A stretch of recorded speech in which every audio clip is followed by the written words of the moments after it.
السلام عليكم ورحمة الله وبركاته. إن الحمد لله نحمده ونستعينه ونستغفره ونعوذ بالله من شرور أنفسنا ومن سيئات أعمالنا. من يهده الله فلا مضل له ومن يضلل فلا هادي له. وأشهد أن لا إله إلا الله وحده لا شريك له وأشهد أن محمدا عبده ورسوله صلى الله تعالى عليه وعلى آله وصحبه وسلم تسليما كثيرا. أما بعد، فقد قال الإمام البخاري رحمه الله تعالى: باب المكثرون هم المقلون. وقوله تعالى: من كان يريد الحياة الدنيا وزينتها نوفي إليهم أعمالهم فيها وهم لا يبخسون. أولئك الذين ليس لهم في الآخرة إلا النار وحبط ما صنعوا فيها وباطل ما كانوا يعملون. قال حدثنا قتيبة بن سعيد قال حدثنا جرير عن عبد العزيز بن رفيع عن زيد بن وهب عن أبي ذر رضي الله عنه قال: خرجت ليلة من الليالي فإذا رسول الله صلى الله عليه وسلم يمشي وحده وليس معه إنسان. قال: فظننت أنه يكره أن يمشي معه أحد. قال: فجعلت أمشي في ظل القمر فالتفت فرآني فقال: من هذا؟ قلت: أبو ذر জালানি আল্লাহ ফিদাকা আল হাদিস। সম্মানিত ভাতৃমণ্ডলী, আল্লাহ রাব্বুল আলামিনের প্রশংসা এবং প্রিয় নবী সাল্লাল্লাহু আলাইহি সাল্লামের উপর সালাত ও সালামের পর আজ জুমাবার 29 শওয়াল 1447 হিজরি মোতাবেক 17 এপ্রিল 2026 আমাদের ধারাবাহিক আলোচনা সহিহুল বুখারীর কিতাবুর রিকাক হৃদয় স্পর্শী বিষয় এ সম্পর্কীয় হাদিসগুলি অত্যন্ত গুরুত্বপূর্ণ এই পর্ব, যার মাধ্যমে একজন মুসলিমের অন্তর নরম হবে, সদয় হবে, পরকালমুখী হবে, দুনিয়া বিমুখ হবে, লোভ লালসা কমিয়ে নিয়ে আসবে, মরণের জন্য চিন্তাশীল হবে, জান্নাতের জন্য ফিকির হবে, জাহান্নাম থেকে বাঁচার জন্য উদ্গ্রীব হবে। আল্লাহ আমাদেরকে তৌফিক দান করে। আখিরাত পরকাল চিরস্থায়ী জগৎ, এটা উপলব্ধি করতে পারবে। দুনিয়া একেবারে মূল্যহীন, তুচ্ছ।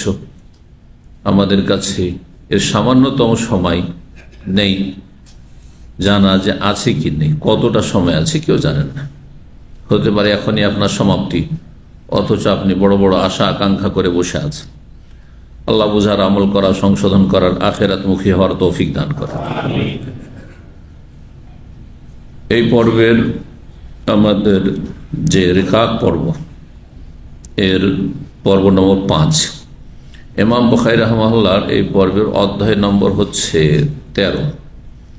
বলছেন এই অধ্যায় বাবুন, এই অধ্যায় হচ্ছে আল মুকসিরুনা হুমুল মুকিল্লুন। বেশি পয়সাওয়ালারাই সবচাইতে বেশি কম নেকিওয়ালা হবে। খুব সহজ ভাষায় অর্থের।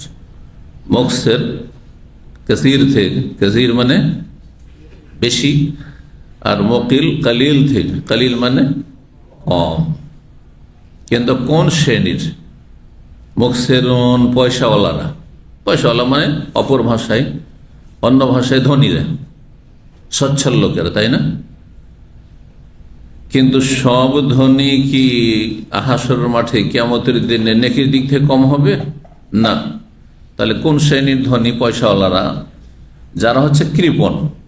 এই জন্য এভাবে বললে কথাটি আরো ক্লিয়ার হবে। কৃপণ ধনীরা হচ্ছে প্রকৃত গরিব। গরিব আসলে যারা গরিব, অভাবী তারা নয়, বরং যারা কৃপণ ধনী তারাই হচ্ছে গরিব। দুনিয়া তো মনের দিক থেকে গরিব, মন তাদের সবচেয়ে বেশি গরিব। আরও চাই শুধু অন্যের পয়সার দিকে তাকিয়ে থাকে, অথচ তাদের কাছে যথেষ্ট আছে, কিন্তু পেট ভরে না, মন ভরে না। জাহান্নামের মতো চরিত্র তাদের, হালমে মাজিদ। আর আখিরাতে ওই হাদিসটিতে ইয়াউমুল কিয়ামার কথা রয়েছে, আল মুকসিরুনা হুমুল মুকিল্লুনা ইয়াউমুল কিয়ামা। যারা যত বেশি পয়সাওয়ালা, ধনী, কৃপণ ধনী, কি লাগাইতে হবে?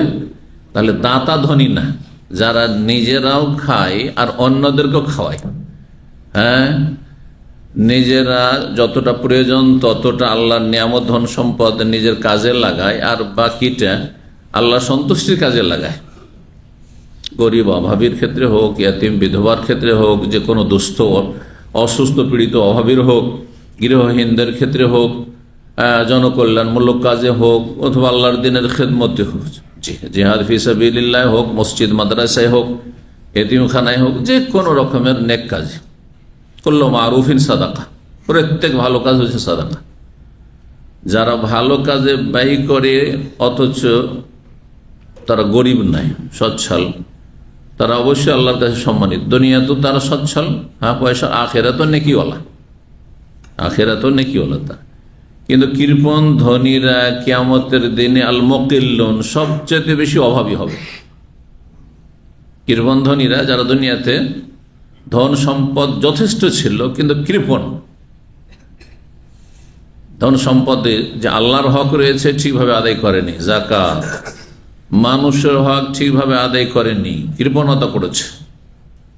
বাপ মায়ের হক হোক, আত্মীয় স্বজনদের হক হোক, গরিব অভাবীর হক হোক, পাড়া প্রতিবেশীর হক হোক, মুসলিম ভাই বোনদের হক হোক, আর ইসলামের খেদমতের হক হোক, মসজিদ মাদ্রাসা হোক, দিনের দাওয়ার কাজ হোক, খরচ করেনি।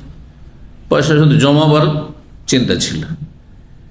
এরা কিয়ামতের দিনে মুকিল্লুন, নেকির দিক থেকে সবচেয়ে বেশি অভাবী হবে, সবচেয়ে বেশি দরিদ্র হবে, তারা অসহায় হবে। যার যত দুনিয়াতে পয়সা, কৃপণতার সাথে, কৃপণ লোক যদি পয়সাওয়ালা দুনিয়াতে হয়, আখিরাতে নেকির দিক থেকে তারা সবচেয়ে বেশি অভাবী হবে। সহিহ মুসলিম আর একটি riwayate রয়েছে, যেটা দিয়ে আরো অতিরিক্ত আমরা ব্যাখ্যা জানতে পারি। রাসূলুল্লাহ সাল্লাল্লাহু আলাইহি ওয়াসাল্লাম বলেছেন, সেই হাদিসটি আবু যর রাদিয়াল্লাহু তাআলা তো বলে, তো এটিও যে হাদিসটি আছে, হাদিসের একটি অংশ এইটুকু যে অধ্যায় রয়েছে, তাদের হচ্ছে হুমুল আখসারুন, তারা সবচেয়ে বেশি ক্ষতিগ্রস্ত। তারা সবচেয়ে বেশি ক্ষতিগ্রস্ত কারা? যারা দুনিয়াতে পয়সাওয়ালা, যত বেশি ধনী তত বেশি ক্ষতিগ্রস্ত। ইল্লামান কালা হা কাজা ওয়াহা কাজা ওহা কাজা, তবে যেই ব্যক্তি ডানে বামে সামনে পিছনে চারিদিকে খরচ করে, যেখানে যেরকম প্রয়োজন, আল্লাহর হকের ক্ষেত্রে, মানুষের হকের ক্ষেত্রে, দিন ইসলামের খেদমতের ক্ষেত্রে খরচ করে, তারা ব্যতীত, তারা ছাড়া বাকি যত পয়সাওয়ালা আছে, এরা সবচেয়ে বেশি ক্ষতিগ্রস্ত হাসরের মাঠে। ওদের আক্ষেপ সবচেয়ে বেশি হবে। এটি ছিল অধ্যায়ের ব্যাখ্যা করতে গিয়ে আরেকটি হাদিস বললাম যে বেশি পয়সাওয়ালা কৃপণ যারা, তারা বেশি ক্ষতিগ্রস্ত। কি বেশি? আল আখসারুন ইন্নাল ইনসানা লাফি খুসর, সূরা আসরে রয়েছে। মানুষের অধিকাংশই হচ্ছে, আসল হচ্ছে যে তারা ক্ষতিগ্রস্ত, সবাই লসে আছে। ইল্লাল্লাযিনা আমানু ওয়া আমিলুস সলিহাতি ওয়া তাওয়াসাউ বিল হাক্কি ওয়া তাওয়াসাউ বিস সবর। তবে যার মধ্যে চারটি বৈশিষ্ট্য আছে। হ্যাঁ, ঈমান দিনের জ্ঞানের সাথে, কারণ জ্ঞান ছাড়া, নলেজ ছাড়া ঈমান হয় না। যারা এলেম হাসিল করে, এলেমের ফরজ আদায় করেছে, আর তার সাথে এলেমের সুন্নত আদায় করার চেষ্টা করেছে। প্রত্যেক ইবাদতে ফরজ আছে, সুন্নত আছে, শুধু নামাজের ফরজ নামাজ আর সুন্নত নামাজ নয়। এলেমের একটা স্তর ফরজ, আর আরেকটি স্তর হচ্ছে সুন্নত নফল। যেমন নামাজ, রোজা, হ্যাঁ যাকাত, হ্যাঁ হজ, সব ক্ষেত্রে ফরজ আছে, আর কি আছে? সুন্নত নফল আছে।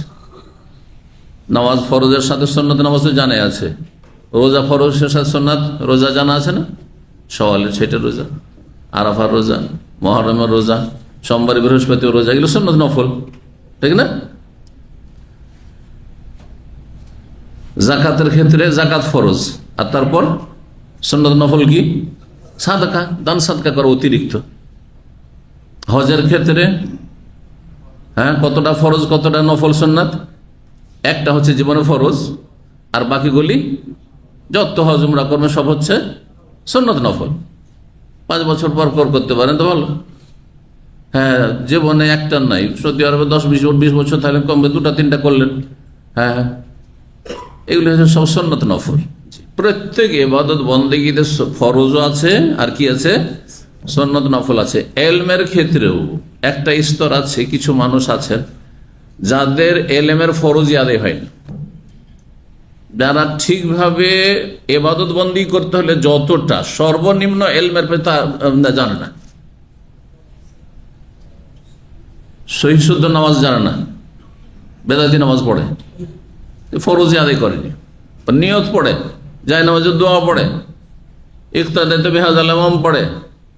হ্যাঁ, ইমাম ফরজ আদায় করেন এলমের, যে ব্যক্তি আনা ইমামুন লিমান হাযারা ওয়া মান বেদাত করে, সম্মিলিত মোনাজাত করে, সালাম ফেরার পর কপালে হাত দেয়, মাথায় হাত দেয়, এতে ফরজই আদায় হয়নি এলমের, সঠিকটাই জানেনি যেটা ফরজ জানা ছিল। আতায়াত মুখস্থ নেই অনেক নামাজিদের, অনেক মুসলিমদের, যারা পাবন্দের নামাজি তাদের অবশ্য মুখস্থ আছে, কিন্তু এরা হচ্ছে বেনামাজি। হ্যাঁ, সিজনে সিজনে মাঝে মাঝে নামাজ পড়ে, আত্মায়া মুখস্থ নেই, সূরা ফাতিহা শুদ্ধ মুখস্থ নেই, 5টা 10টা সূরা মুখস্থ নেই। ছোট্ট সূরাগুলো 5টা মুখস্থ থাকবে না? অবশ্যই ফরজ এটি। জি, দরুদ মুখস্থ নেই ঠিকভাবে। এইভাবে জরুরি বিষয়গুলি যদি ইসলামের না জানা থাকে, যেগুলি আপনাকে দৈনন্দিন করতে হচ্ছে, সাপ্তাহিক করতে হচ্ছে, মাসিক করতে হচ্ছে, বাৎসরিক করতে হচ্ছে, জানা নেই, তাহলে আপনি ফরজে ঘাটতি করেছেন, এলমের ক্ষতিগ্রস্ত। ইল্লাল্লাযিনা আমানু, তারপরে ইমান, জেনে শুনে ইমান, না জেনে কি বিশ্বাস করবেন? কেউ যদি বলে ভাই একটা কথা বিশ্বাস করেন, আপনি বিশ্বাস করেন তো? ভাই কি বিশ্বাস করবো? আগে বলেন তো কি বিশ্বাস করবো? বলছেন না না বিশ্বাস করেন কি না আগে বলেন। বলবো না, হয় নাকি? না জানে বিশ্বাস হয়? তা এলম বিল্লাল্লাযিনা আমানু মানে যার এলমের ফরজ আদায় করেছে, তারপরে এলমের সুন্নত আদায় করছে। অনেকে আপনাদের অধিকাংশ যারা নিয়মিত আসেন তারা এলমের সুন্নত আদায় করছেন, ফরজ আদায় হয়েছে মোটামুটি। সব মাসলা মাসাইল আমাদের মতো আপনাদের জানা জরুরি নয়, অত গুরুত্ব রাখে না, কিন্তু সুন্নত অবশ্য আমাদের মতো যদি হয়ে যেতে পারেন তো এটা সুন্নত নফল চলছে, আপনার সারা জীবন এলম শিখছেন, সুন্নত নফল আদায় হচ্ছে এলমের। ও আমিলুস সালেহাত, ভালো আমল করছেন, আমলের ফরজ, এলমের ফরজ, আমলের ফরজ, তারপরে ওয়াতাওয়াসাউ বিল হক, দাওয়াতের ফরজ। নিজে জাহান্নাম থেকে বাঁচেন, আপনার বাপ মা ভাই বেরাদর আত্মীয় স্বজন পাড়া প্রতিবেশী আশেপাশে যারাই যেখানে আছে, আপনার বিল্ডিং এ আছে, কোম্পানিতে আছে, ওদেরকে জাহান্নাম থেকে রক্ষা করেন। এসব লোকগুলি জাহান্নামে যাবে বেদিন হয়ে, বেনামাজি হয়ে, শিরক বিদাত করে, মাজার পূজা করে, বিদাত করে।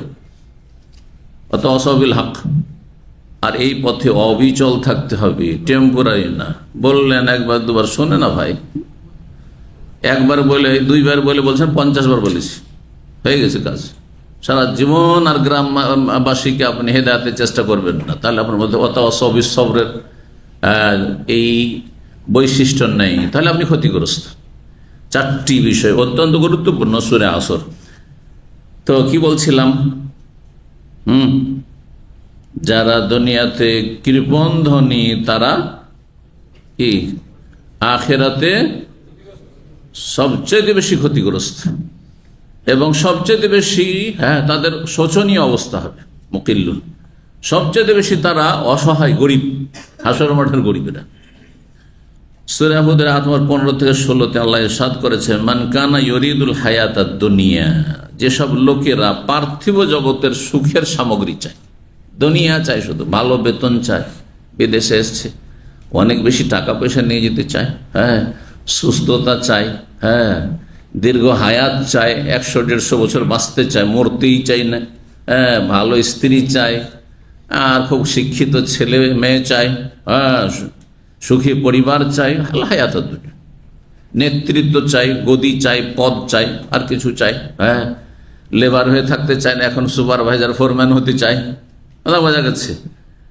ওই ফিল্ডে মাঠে ঘাটে রোদে কাজ করতে চায় না, এখন অফিস জব করতে চাই, হায়াত দুনিয়া, এগুলো সব দুনিয়া।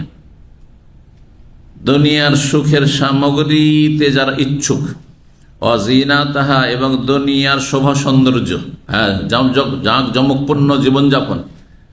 এক সময় পকেটে পয়সা থাকতো না যে রেস্টুরেন্টে বসবেন, এখন ভালো ভালো রেস্টুরেন্টে বসছেন আর মাঝে মাঝে খাচ্ছেন আপনি, মানে আমোদ ফুর্তি করছেন। আল্লাহ বলছেন যারা দুনিয়া চাইবে, যে যেটা চাই তার জন্য সে চেষ্টা করে না, যার পয়সার চিন্তা ও 8 ঘন্টা ডিউটি করে বসে থাকে না। আরবি, আমাদের বিশেষ করে বাংলা ভাষাভাষী, এরা বসে থাকতে জান না, মাশাআল্লাহ কর্মঠ, যেমন দুনিয়ার ক্ষেত্রে এত কর্মটা, আখিরাতের কিছুটা কর্ম ঠেলি তো কাজ হইত। সবচেয়ে বেশি মেহনত পরিশ্রমের কাজ আর কর্ম দেখা যায় এই বাংলা ভাষাভাষীদের। এটা বাস্তব সত্য। এত মেহনত করা অন্য কোনো প্রবাসী, অন্য দেশের লোকেরা নেই। কিন্তু কিসের জন্য? পেটের জন্য, পয়সার জন্য। বেশি খরচ করে আসে, বেশি ইনকামে ধান্দা করে। হ্যাঁ, ডিউটি শেষ, তারপরে যদি সুযোগ থাকে দেখি মালিকের কাছে, হ্যাঁ বসকে বলে দেখি, ফোরম্যান সুপারভাইজারকে, যে ওভার টাইমের কোনো চান্স আছে কিনা, 2 ঘন্টা 3 ঘন্টা বাড়ানো যায় কিনা। আচ্ছা, ওইটাও হইলো। তারপরে দেখা গেলো যে বেলার টাইমে তো আরো শুধু 5-6 ঘন্টা শুইলেই তো হয়। হ্যাঁ, তার কি করবে এখন? পার্ট টাইম দেখি তো, এই একটু শিখতে ঘুরি, কোথাও যদি কোথাও একটু কাজ পাওয়া যায় 200-500 টাকা, হ্যাঁ মাসে। করছেন না? অনেকে ডিউটি করে এসে বিভিন্ন জায়গাতে ক্লিন করছেন, হ্যাঁ সিঁড়ি ধুইছেন, গাড়ি ধুইছেন, এই করছেন সেই করছেন, কত রকমের ধান্দা। যারা দুনিয়া চাইবে, দুনিয়ার শোভা সৌন্দর্য চাইবে, যেই রকমের দুনিয়া হোক না কেন, পয়সার দুনিয়া, নেতৃত্বের দুনিয়া, আর সুস্থতার দুনিয়া, আর সুখের সামগ্রী, যে কোনো, নুওয়াফি ইলাইহিম আমালাহুম ফিহা, আল্লাহ বলছেন তাদেরকে পূর্ণ মাত্রায় দেব। কারণ যে যার জন্য মেহনত করে, মেহনত মানুষের ব্যর্থ যায় না। এই জন্য কাফেররা যান্ত্রিক সভ্যতায়, উন্নতির ক্ষেত্রে, সায়েন্স টেকনোলজিতে তারা মেহনত করেছে। কারণ তাদের তার ধর্মকর্ম নেই যে তাদেরকে ধর্ম নিয়েও লেখাপড়া করতে হবে। যেমন আমাদের জন্য এলিম শেখা, দিনের এলিম, আগে কোরআন হাদিসের জ্ঞান অর্জন করা বেশি ফরজ। আল্লাহ সম্পর্কে, আল্লাহর দিন সম্পর্কে, রসুল সম্পর্কে জ্ঞান অর্জন করা ফরজ। আর ইহুদিন আসারাতে কাফেরদের তো নেই, যার ফলে পুরো ফুল টাইমটা ওই কাজে লাগাচ্ছে, পেটের কাজে লাগাচ্ছে, দুনিয়ার উন্নতির ক্ষেত্রে লাগাচ্ছে, সায়েন্স টেকনোলজিতে তারা লাগাচ্ছে। আল্লাহ বলছে নুওয়াফি ইলাইহিম আমালাহুম ফিহা, পূর্ণ মাত্রায় দেব। ওহুম ফিহা লা ইউবখাসুন, আল্লাহ কমতি করবেন না। যে মেহনত করবে আর ব্যর্থ হয়ে যাবে, সফল হবে না, এটা হবে না। যে যা ধাই সে তা পায়। বোঝা গেছে? কিন্তু উলাইকাল্লাযীনা লাইসা লাহুম ফিল আখিরাতি ইল্লান নার, এই শ্রেণীর লোক যারা শুধু দুনিয়ারই ধান্দা করে, পয়সারই ধান্দা করে, সৌদি আরবে সে, প্রবাসে, যে কোনো জায়গায় থাক না কেন, হ্যাঁ ক্ষমতারই ধান্দা করে, শুধু এই পলিটিক্যাল পার্টির ধান্দা করে, তাদের আল্লাহ, পরকাল, আখিরাত, জান্নাত, জাহান্নাম, ফরজ ওয়াজিব কিচ্ছু নেই তাদের জীবনে।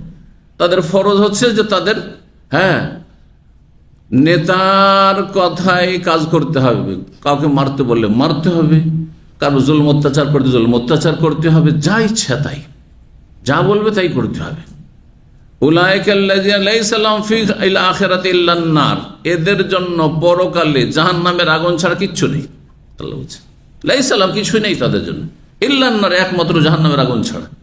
ও হাবিতা মা সানাউ ফিহা, দুনিয়ায় যত মেহনত পরিশ্রম করেছিল সেগুলি সব নিষ্ফল হয়ে যাবে, ব্যর্থ হয়ে যাবে, কোনো কাজে আসবে না। দুনিয়ার ধন জন, আর এই রাজনীতি, আর এই ক্ষমতা, আর দাপট, আর মিনিস্ট্রি, মন্ত্রী হওয়া, এমপি, কিছু কাজে আসবে। শিক্ষা, এই সায়েন্স টেকনোলজি, হ্যাঁ বৈজ্ঞানিক হওয়া, ইঞ্জিনিয়ার হওয়া, ডাক্তার হওয়া, কিছুই কাজে আসবে না, কিছুই কাজে আসবে না। আল্লাহ বলছে হাবিতা মা সানাউ ফিহা, দুনিয়াতে যা কে সব বরবাদ হয়ে যাবে। অবাতিলুম মা কানু ইয়ামালুন, যা কিছু দুনিয়াতে কর্ম করেছিল সব একবারে বেকার হয়ে যাবে, বাতিল, কোনো কাজে আসলো না। পরকালে কিছুই কাজে আসবে না। পরকালে কোন পয়সাটি কাজে আসবে? এর আগের হাদিসটি গেছে, সেই হাদিসটি কি ছিল? নবী সাল্লাল্লাহু আলাইহি ওয়াসাল্লাম জিজ্ঞেস করছেন যে তোমাদের নিজের ধন সম্পদের চাইতে তোমাদের ওয়ারিসিন, যারা উত্তরাধিকারী, তাদের ধন সম্পদ কার কাছে বেশি প্রিয়? এক হচ্ছে আমার টাকা পয়সা, ধন সম্পদ, জমি জায়গা, আরেকটা হচ্ছে আমার উত্তরাধিকারী। আমি মারা গেলে আমার যারা উত্তরাধিকারী, বাপ মা থাকলে বাপ মা, স্ত্রী থাকলে স্ত্রী, ছেলে মেয়ে থাকলে ছেলে মেয়ে, তাদের ধন সম্পদ। বা ছেলে মেয়ে ধরে স্বাবলম্বী হয়েছে, তারা আয় উপার্জন করছে, তাদের ধন সম্পদ। বাপের নামে জমি জায়গা আছে, বাড়ি ঘর আছে, আপনার বাবার ধন সম্পদ এগুলো, মায়ের নামে আছে, মায়ের ধন সম্পদ। তোমাদের ওয়ারিসদের, উত্তরাধিকার ধন সম্পদ তোমাদের নিজের সম্পদের চাইতে কার কাছে বেশি প্রিয়? সাহাবীরা কি জবাব দিয়েছিলেন? এমন কোনো লোকই নেই যে নিজের পয়সা এমন কোন লোকই নেই যে নিজের পয়সার চাইতে, নিজের জমি জায়গা, নিজের বাড়ির চাইতে পরের জায়গায় বেশি কি করবে, ভালোবাসবে। পরের ধন সম্পদ তার কাছে বেশি প্রিয় হবে, এটা নেই। কারণ মানুষের প্রকৃতি হচ্ছে আগে নিজ, তারপরে পর। বোঝা গেছে না? আপনার বাড়ি আপনার কাজে আসবে, কারণ আপনার নামে আছে। আপনার জমি জায়গা সম্পদ, আপনার ব্যাংক ব্যালেন্স, আপনার এটিএম আপনার পকেটে আছে, এটা আপনার। কিন্তু আপনার বাবার পকেটে আছে, সেটা কি নিশ্চিত আপনার? সেটা ওয়ারেসের, নিজেরটা বেশি প্রিয়। তখন নবী সাল্লাল্লাহু আলাইহি ওয়াসাল্লাম বলছেন, না না, জানো কোনটা তোমার, কোনটা তোমার, কোনটা তোমার ধন সম্পদ। যখন প্রশ্ন করলেন তখন তো বাহ্যিকটা বুঝেছে, কিন্তু নবী সাল্লাল্লাহু আলাইহি ওয়াসাল্লাম জিজ্ঞাসা করছেন আর কিছু। কি জিজ্ঞেস করছেন? যেটা তোমার নিজের ধন সম্পদ কোনটা, যেটা তোমার মালিকানাধীন আছে, ব্যাংকে যে টাকাটা জমা আছে, তোমার নামে যে জমি জায়গাগুলো আছে, বাড়ি ঘর আছে, সেগুলো না। যেটা তুমি মা কাদ্দামতা, তুমি ওয়ালতানজুর নাফসু মা কাদ্দামাত লিগাদ, যেটা আগে পাঠিয়ে দিতে পারিস আল্লাহর কাছে। দান সাদকা খায়রাত করে ইসলামের খেদমতে যা কিছু করতে পেরেছে, আগে আল্লাহর কাছে যেটা পাঠিয়েছে ওটা তোমার নিশ্চিত হয়ে গেছে, ওটা পাবেই তুমি। বোঝা গেছে না? শুধু পাবে না, তাজিদুহা ইনদাল্লাহি হুয়া খায়রান, উৎকৃষ্ট অবস্থায় পাবে, অনেক ভালো অবস্থায়। 1 টাকা খরচ করেছো, সেটা 10, 100, 700 তার চাইতে বেশি পাবে। কোরআন কারীম আল্লাহ বলছে, আছে না?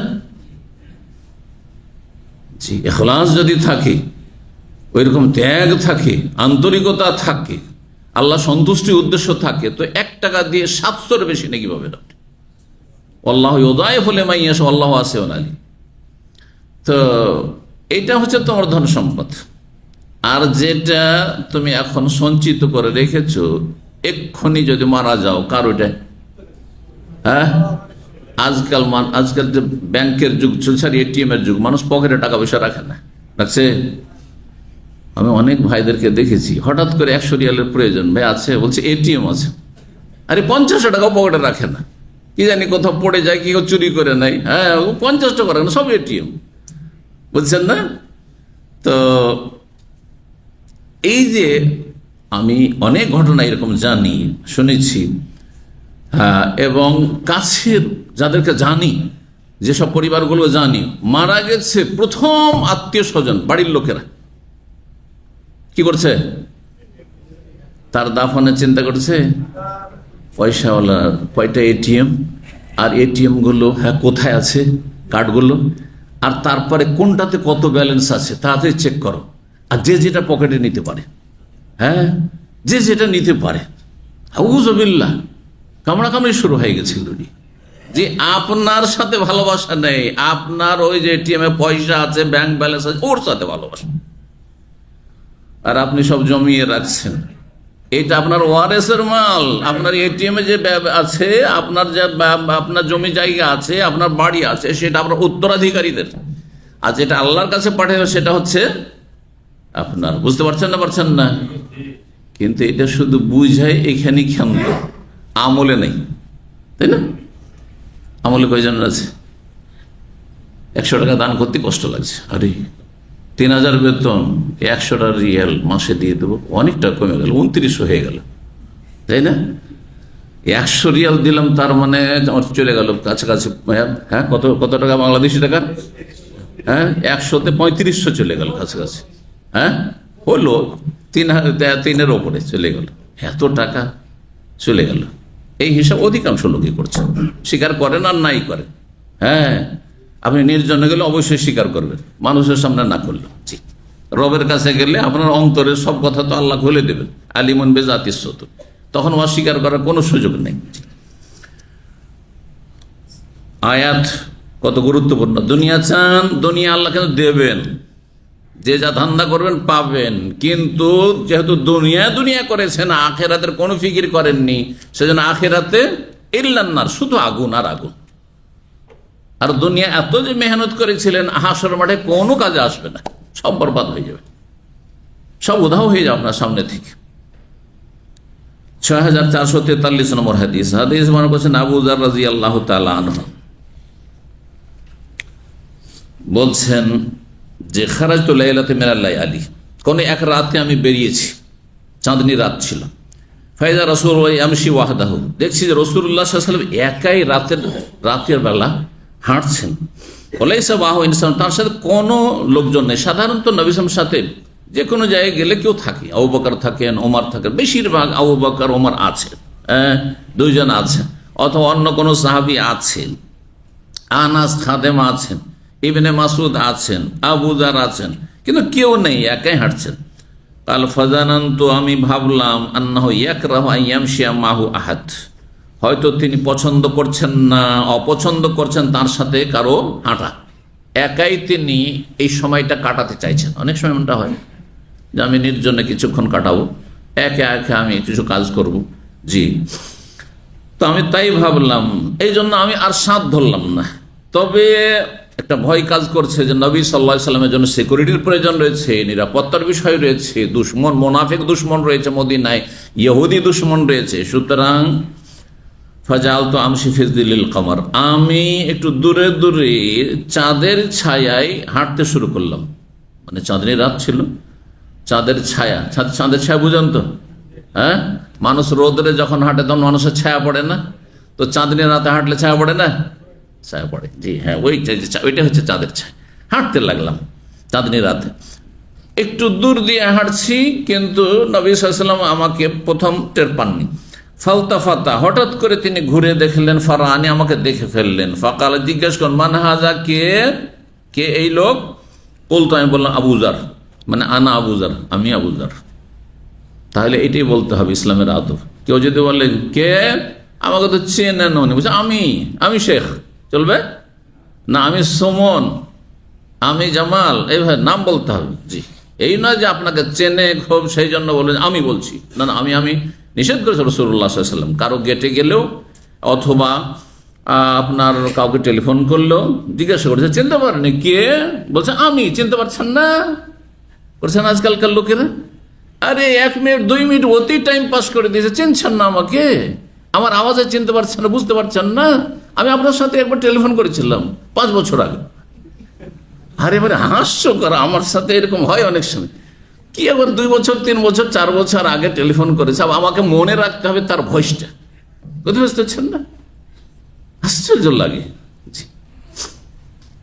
নিয়মিত প্রতি সপ্তাহে হয়তো কেউ টেলিফোন করছে, আর যদি বলে যে হ্যাঁ আমি আমার আওয়াজে বুঝতে পারছেন না, সেই তো একটা কথা হইলো যুক্তিসঙ্গত, জি। তো তারপরেও নাম বলতে হবে। আবু যার, আমি, জাআলানি আল্লাহ ফিদাকা, আমাকে আল্লাহ রাব্বুল আলামিন আপনার উপর কোরবান করে উৎসর্গ করুন। এটি নবী সাল্লাল্লাহু আলাইহি ওয়াসাল্লামের প্রতি ভালোবাসা প্রদর্শনের একটি বাক্য। কালা ইয়া আবু যার, হে আবু যার, তাল, এসো। যেহেতু দূরে দূরে, হ্যাঁ, যে অনুমতি নাই, তো আমি দূরেই থাকি, তবে আমি কিসের জন্য আছি? তার সিকিউরিটির জন্য আছি, একটু দূরেই থাকি। তাল, এসো। তাল মাসাই তো মাহু সাতান, কিছুক্ষণ চললাম। আজকাল মানে 60 মিনিট, 1 ঘন্টা, কিন্তু তখনকার যুগে এই রকমের 60 মিনিটের ঘন্টা ছিল না। সুতরাং কিছুক্ষণের অর্থ সাআতুন মানে কিছুক্ষণ চললাম, সেটা 1 ঘন্টার একটু কম হইতে পারে, 10 মিনিটও 20 মিনিটও হইতে পারে। কাল ফাকাল, তারপরে বলেন, ইন্নাল মুকসিরিনা হুমুল মুকিল্লুনা ইয়াউমাল কিয়ামা। এই যে এইটুকু অংশ দিয়ে অধ্যায় নিয়েছেন ইমাম বুখারী রাহিমাহুল্লাহ। নিশ্চয়ই যারা দুনিয়াতে সচ্ছল ব্যক্তি, হ্যাঁ, পয়সাওয়ালা ব্যক্তি, ধনী ব্যক্তি, যার যত বেশি ধন সম্পদ, হুমুল মুকিল্লুন, তারা সবচেয়ে বেশি অভাবী হবে কিয়ামতের দিনে। কিন্তু কোন শ্রেণীর পয়সাওয়ালা? আগে বলেছি, কিন্তু কৃপণ যারা, যে পয়সাতে ফরজ হক আদায় করেনি। 1 লাখ টাকা জাকাত বেরোবে, তাকে শয়তান কামড়িয়ে ধরে নিল, তুই, হ্যাঁ, ভিতরটা মনে হচ্ছে তার সংকুচিত হয়ে আসছে, 1 লাখ টাকা বের করে দেবো। আরে যাদের অল্প স্বল্প জাকাত বের হচ্ছে, 500 রিয়াল বের হবে, 1000 রিয়াল বের করে দেওয়াটা সহজ, করছে না। অল্প পয়সাওয়ালা যারা জাকাত দাতা, তারা জাকাত দিচ্ছে, কিন্তু যাদের 1 লক্ষ Real, 1 million Real, crore crore টাকা জাকাত বেরোবে, এইরকম লোক বহু আছে মুসলিম সমাজে। এদের জন্য জাকাত হিসাব করে দেওয়াটা এত সহজ নয়, বড় ইমানের পরীক্ষা, বড় ইমানের পরীক্ষা। এই জন্য এরা অধিকাংশই জাকাত ঠিকভাবে দেয় না, কিছু দান খায়রাত করে দেয়, হ্যাঁ, আর তারপরে এমন এমন জায়গায় দান করে যে সেখানে জাকাত জায়েজই নয়, ওটাও একটা দিক আছে। যে জাকাত মনে করে দিলে কিন্তু আপনার জাকাতই আদায় হলো না।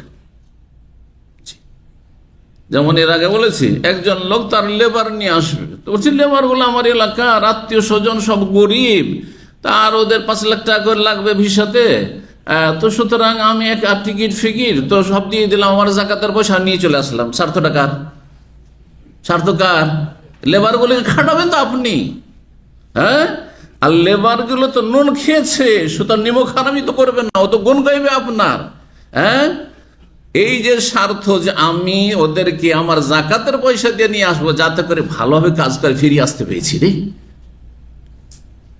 যেই পয়সা দিয়ে, যেই জাকাত দিয়ে সামান্য স্বার্থ আদায় করবেন, সেই জাকাত নয়, জাকাত আদায় হবে না। যাদের জন্য জাকাত খাওয়া হালাল নয় তাদেরকে জাকাত দিচ্ছেন, তাহলে জাকাত আদায় হবে না। ভালো করে শোনেন, জাকাত শতকরা 2.5 টাকা, আপনি শতকরা 2 টাকা 1.5 টাকা দিচ্ছেন, জাকাত আদায় হবে না। ভালো করে শোনেন। জি, আল্লাহ রাব্বুল আলামিন মুসলিম সমাজের যারা সচ্ছল ব্যক্তি, এরকম পয়সাওয়ালা ব্যক্তি, তাদেরকে যেন হেদায়েত দান করেন, তাদের ইমানে জোরদার করে। তাদের পরিবারেরও অনেক ধনী পরিবারের লোকের আমার সাথে যোগাযোগ রাখে, তাদের মধ্যে 1-2 এত পাক্কা দিনদার বলে যে শেখ একটু মাঝে মাঝে একটু নসিহত করেন, ঠিকভাবে জাকাত আদায় করেন না। কারণ হ্যাঁ, মালিকের, আমাদের পরিবারের যে মালিক, এই ব্যবসার মালিক, সে অত দিনদার না, আর কোটি কোটি টাকা জাকাত বেরোবে, যার ফলে জাকাত বের করেন না। কিছু এদিক সেদিক দান খায়রাত করে দেয়, 1-2 লাখ টাকা দান করে দেয়, বলে অনেক দান করেছে, হয়ে গেছে জাকাত। আউযুবিল্লাহ। এবার জাকাত কখন আদায় হবে না, কখন জাকাত আদায় হবে না, সতর্ক সাবধান।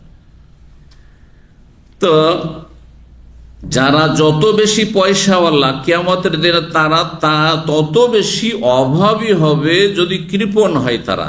ইল্লা মান আতাহুল্লাহু খায়রান, এজন্য ইল্লা, তবে দুনিয়াতেও ধনী, আখিরাতেও সুখী। দুনিয়াতেও সুখী আর্থিক দিক থেকে, আখিরাতেও সুখী। কারা?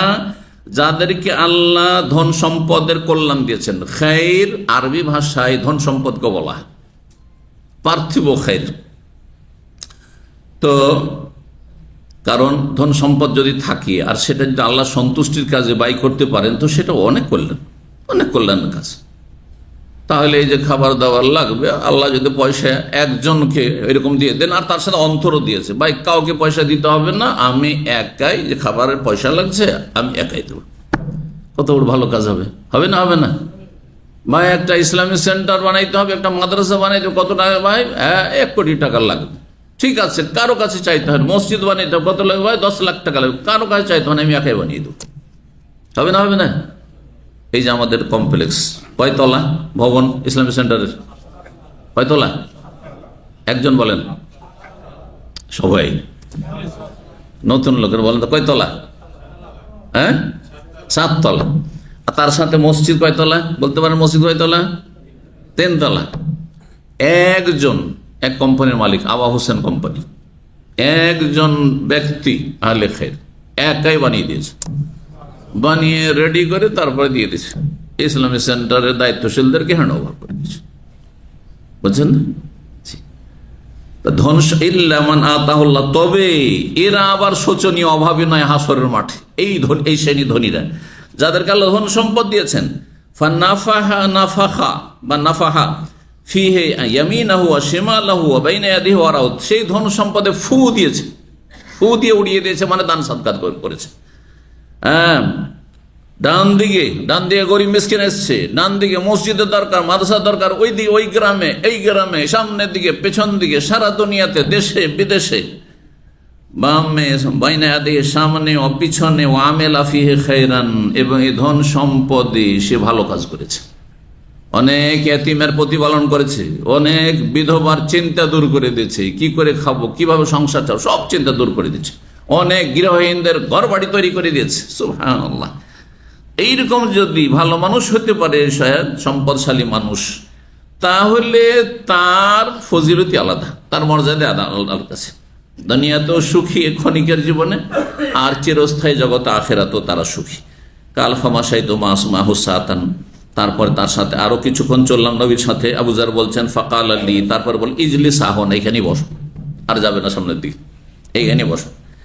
কালাফাজলা সানিফি কাইন হাউলাহু হিজারাতুন, আমাকে এমন একটি খোলা ময়দানে বসিয়ে দিলেন, মাঠ, এমন একটি খোলা মাঠে বসিয়ে দিলেন, হাউলাহু হিজারাতুন, যার চারপাশে ছিল পাথরে ঘেরা বা ছোট ছোট পাহাড়ে ঘেরা। হেজারা মানে পাথর, আর পাথরের সমষ্টি দিয়ে কি হয়, পাহাড় তৈরি হয়, পর্বত তৈরি হয়। তো বলছেন যে পাহাড়ে ঘেরা ময়দানে, বলতে পারেন যে একসাথে পাহাড়ে ঘেরা ময়দানে আমাকে বসিয়ে দিলেন। মদিনার চারপাশে যদি মাঠের দিকে ঘুরেন, কখনো হেঁটেই ঘুরেন অথবা গাড়িতে ঘুরেন, দেখেন চারিদিকে পাহাড় আর পাহাড়, সে উঁচা পাহাড় হোক অথবা নিচে ছোট ছোট পাহাড়, সব জায়গাতে পাথর আর পাথর। ফাকাল আলী, তারপরে বললেন আমাকে, এই যে লেসাহনা, এখানে বসো, হাত্তার, যতক্ষণ আমি ফিরে না আসছি। তুমি যাবেও না কোনো জায়গায়, আর সামনের দিকে এগিয়ে আসবে না।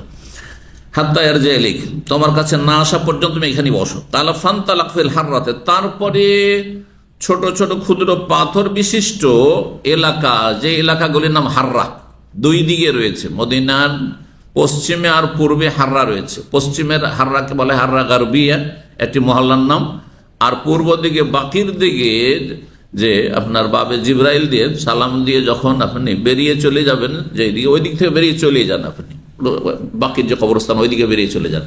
তো ওই দিকের মহল্লার নাম হচ্ছে হাররা শারকিয়া। এই হাররা শারকিয়া আর হাররা গারিবা সব জায়গায় গিয়েছি আলহামদুলিল্লাহ মদিনায় থাকাকালীন ছাত্র জীবনে। তো হাররা শারকিয়াতে বিশেষ করে খুব বেশি যাওয়া হইতো, কারণ একজন আমাদের বাংলাভাষী সৌদি নাগরিক ছিলেন, শেখ, মদিনা ইউনিভার্সিটির মাধ্যমিকের ওস্তাদ ছিলেন তিনি। মদিনা ইউনিভার্সিটিতে প্রথম দিকে যারা পাশ করেছেন তাদের একজন তিনি। তো তিনি এখানকার নাগরিক হয়ে গেছিলেন, আমাকে খুব পরিচয় ছিল এবং খাতির ছিল, খুব ভালোবাসতেন, মোট কথা খুবই ভালোবাসতেন, প্রায় ডাকতেন, চলে যেতাম। ফজরে এসে বাবুসালাম এসে দেখা করেন, ফজর প্রতিদিন উনি ফজর রাহিমাহুল্লাহ দুনিয়া থেকে চলে গেছেন। তার ইন্তেকালের আগেও গিয়ে মদিনা এখান থেকে গিয়ে দেখা করে এসেছি, এখানে আসার পরে তিনি ইন্তেকাল করেছেন।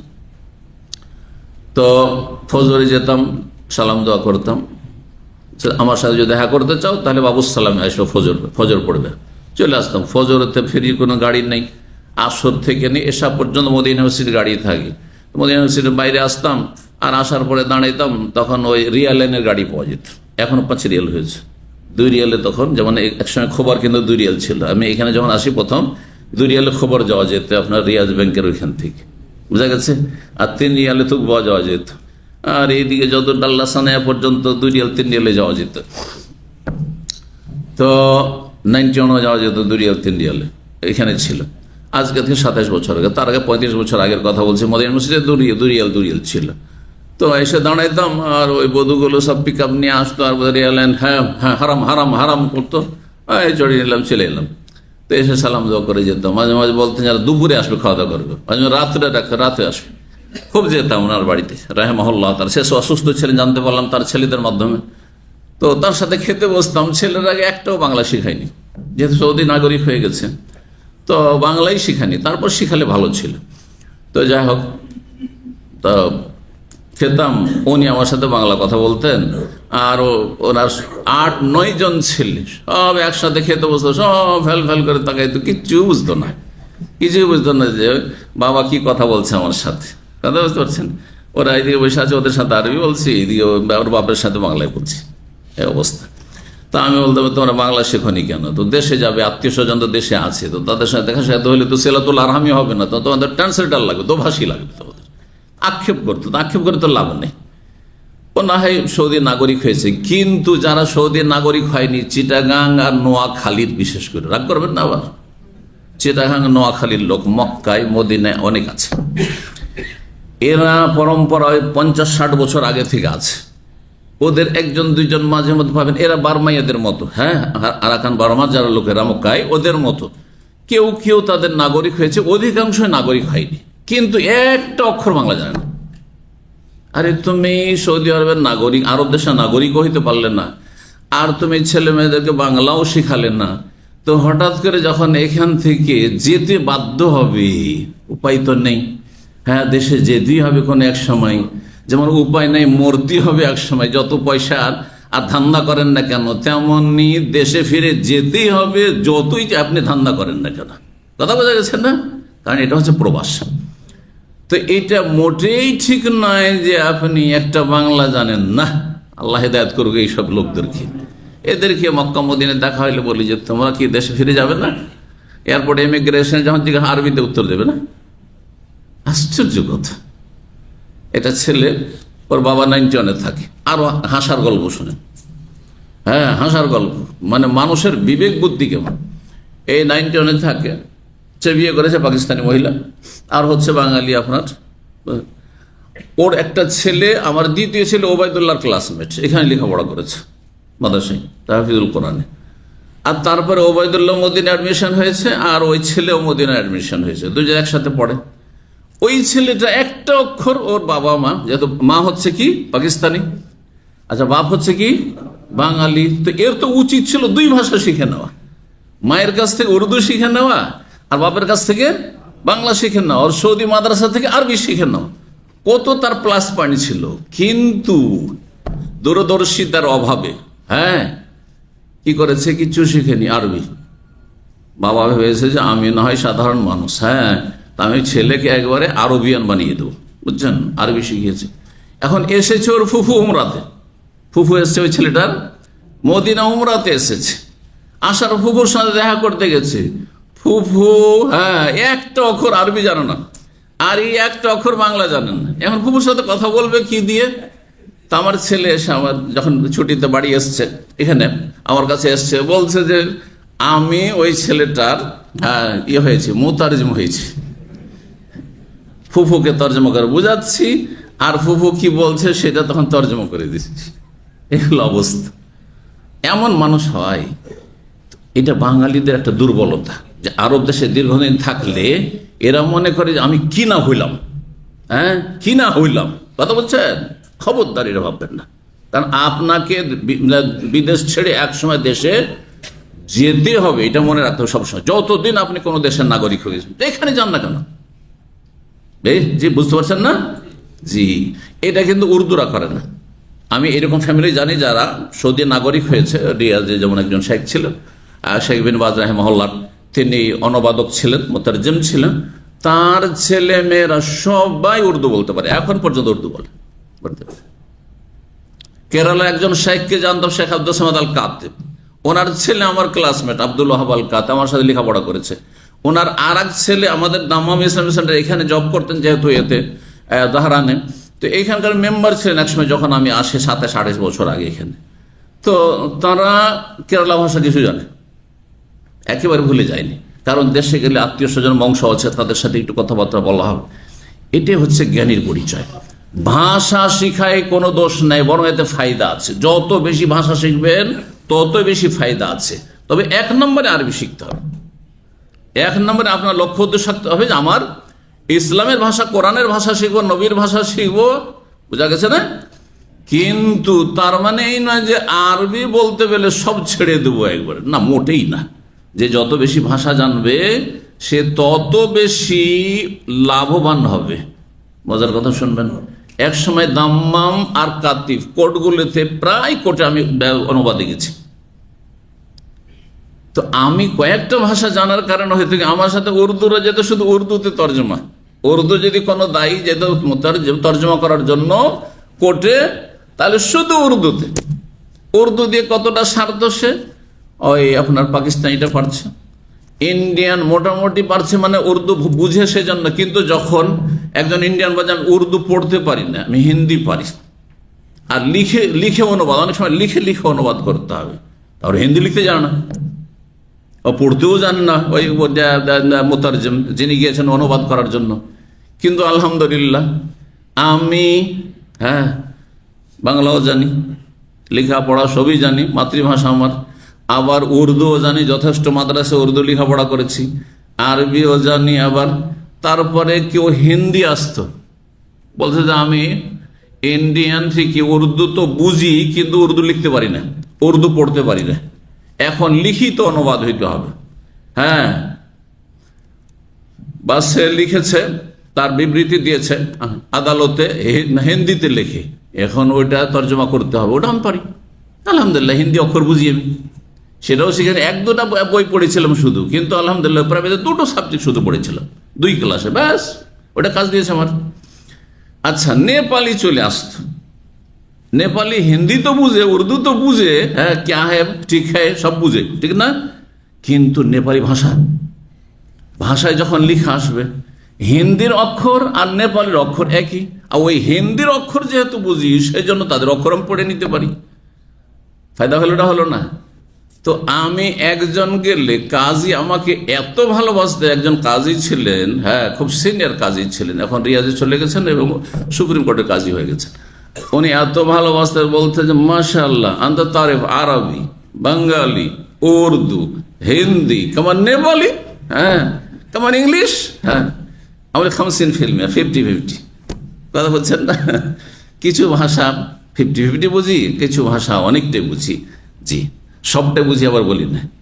কিন্তু একজন আমার ছাত্র, রাগ করবেন না আপনারা, অল্পবিদ্যা ভয়ঙ্করী, এখন পর্যন্ত আমি কখনো জীবনে বলিনি যে আমি আরবি একবার মেয়া মেয়া, হ্যাঁ অথবা বাংলা আমি মেয়া মেয়া, হ্যাঁ অথচ আমি আমার যারা ঘনিষ্ঠ মানুষ পরে ঘনিষ্ঠ হয়েছে, কিন্তু আমার বাল্য জীবন জানে না ব্যাকগ্রাউন্ড কতটা বাংলা লেখাপড়া করেছি, তো বলছে যে আপনি বিএ পাস করেছেন তাই না?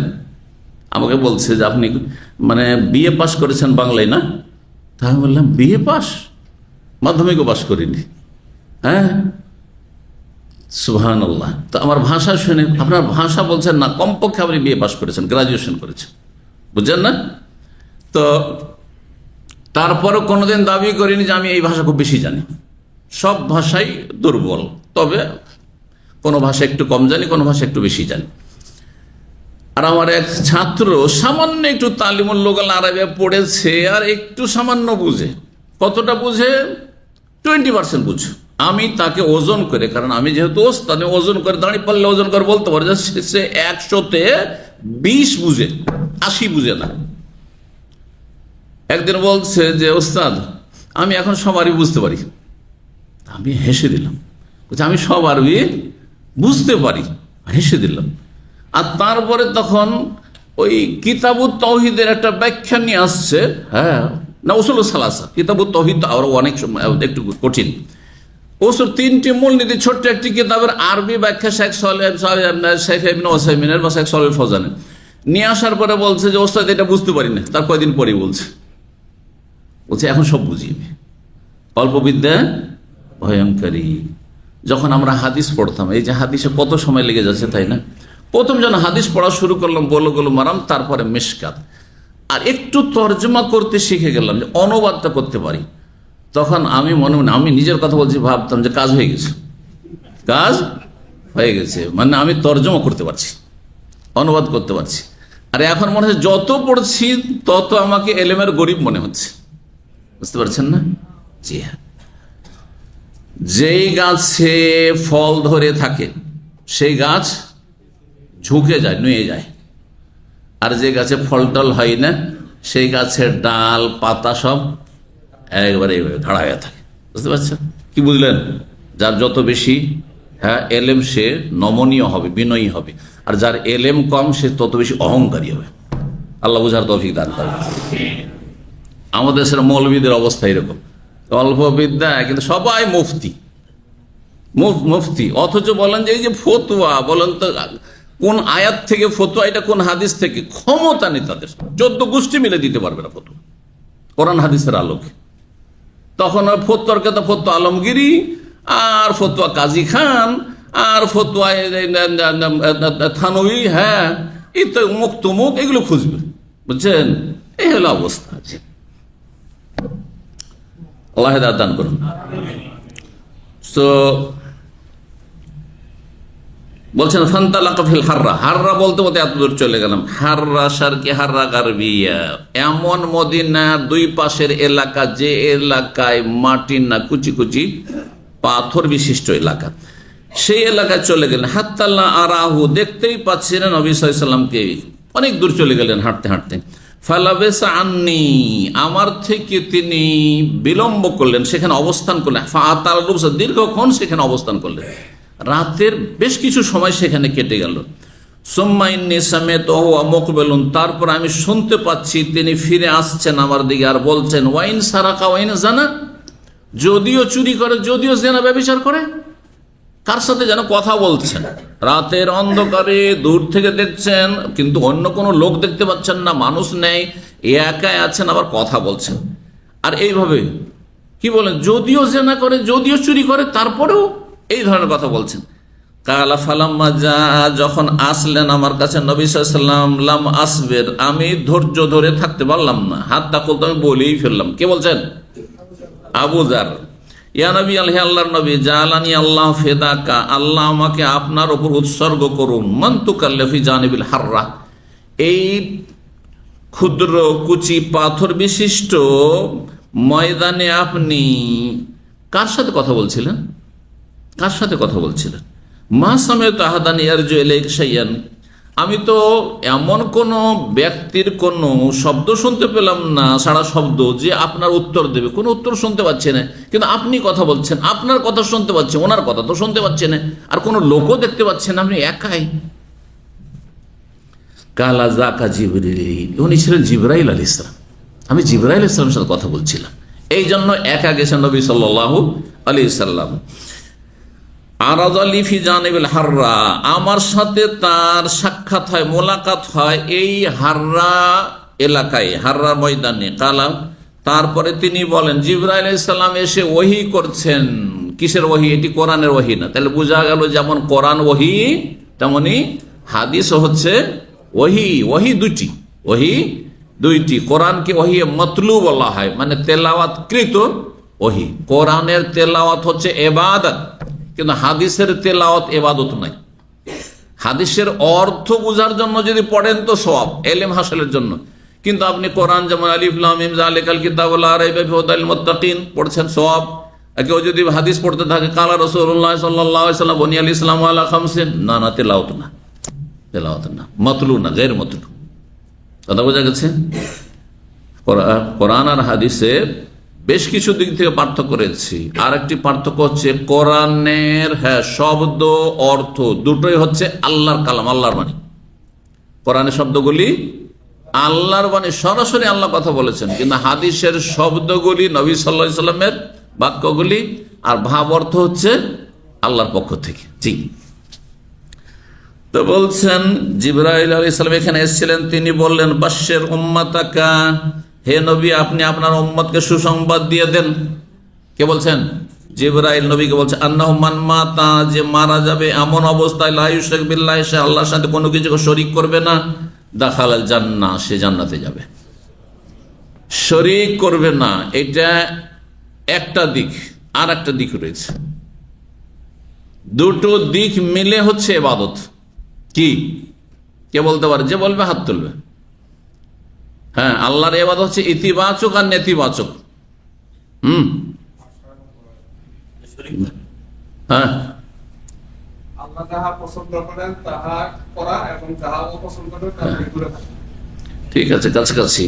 ইবাদতের ক্ষেত্রে ওয়াবুদুল্লাহ ওয়ালা তুশরিকু বিহি শাইআ, আল্লাহর ইবাদত করো, আল্লাহর সাথে শরীক স্থাপন করিও না।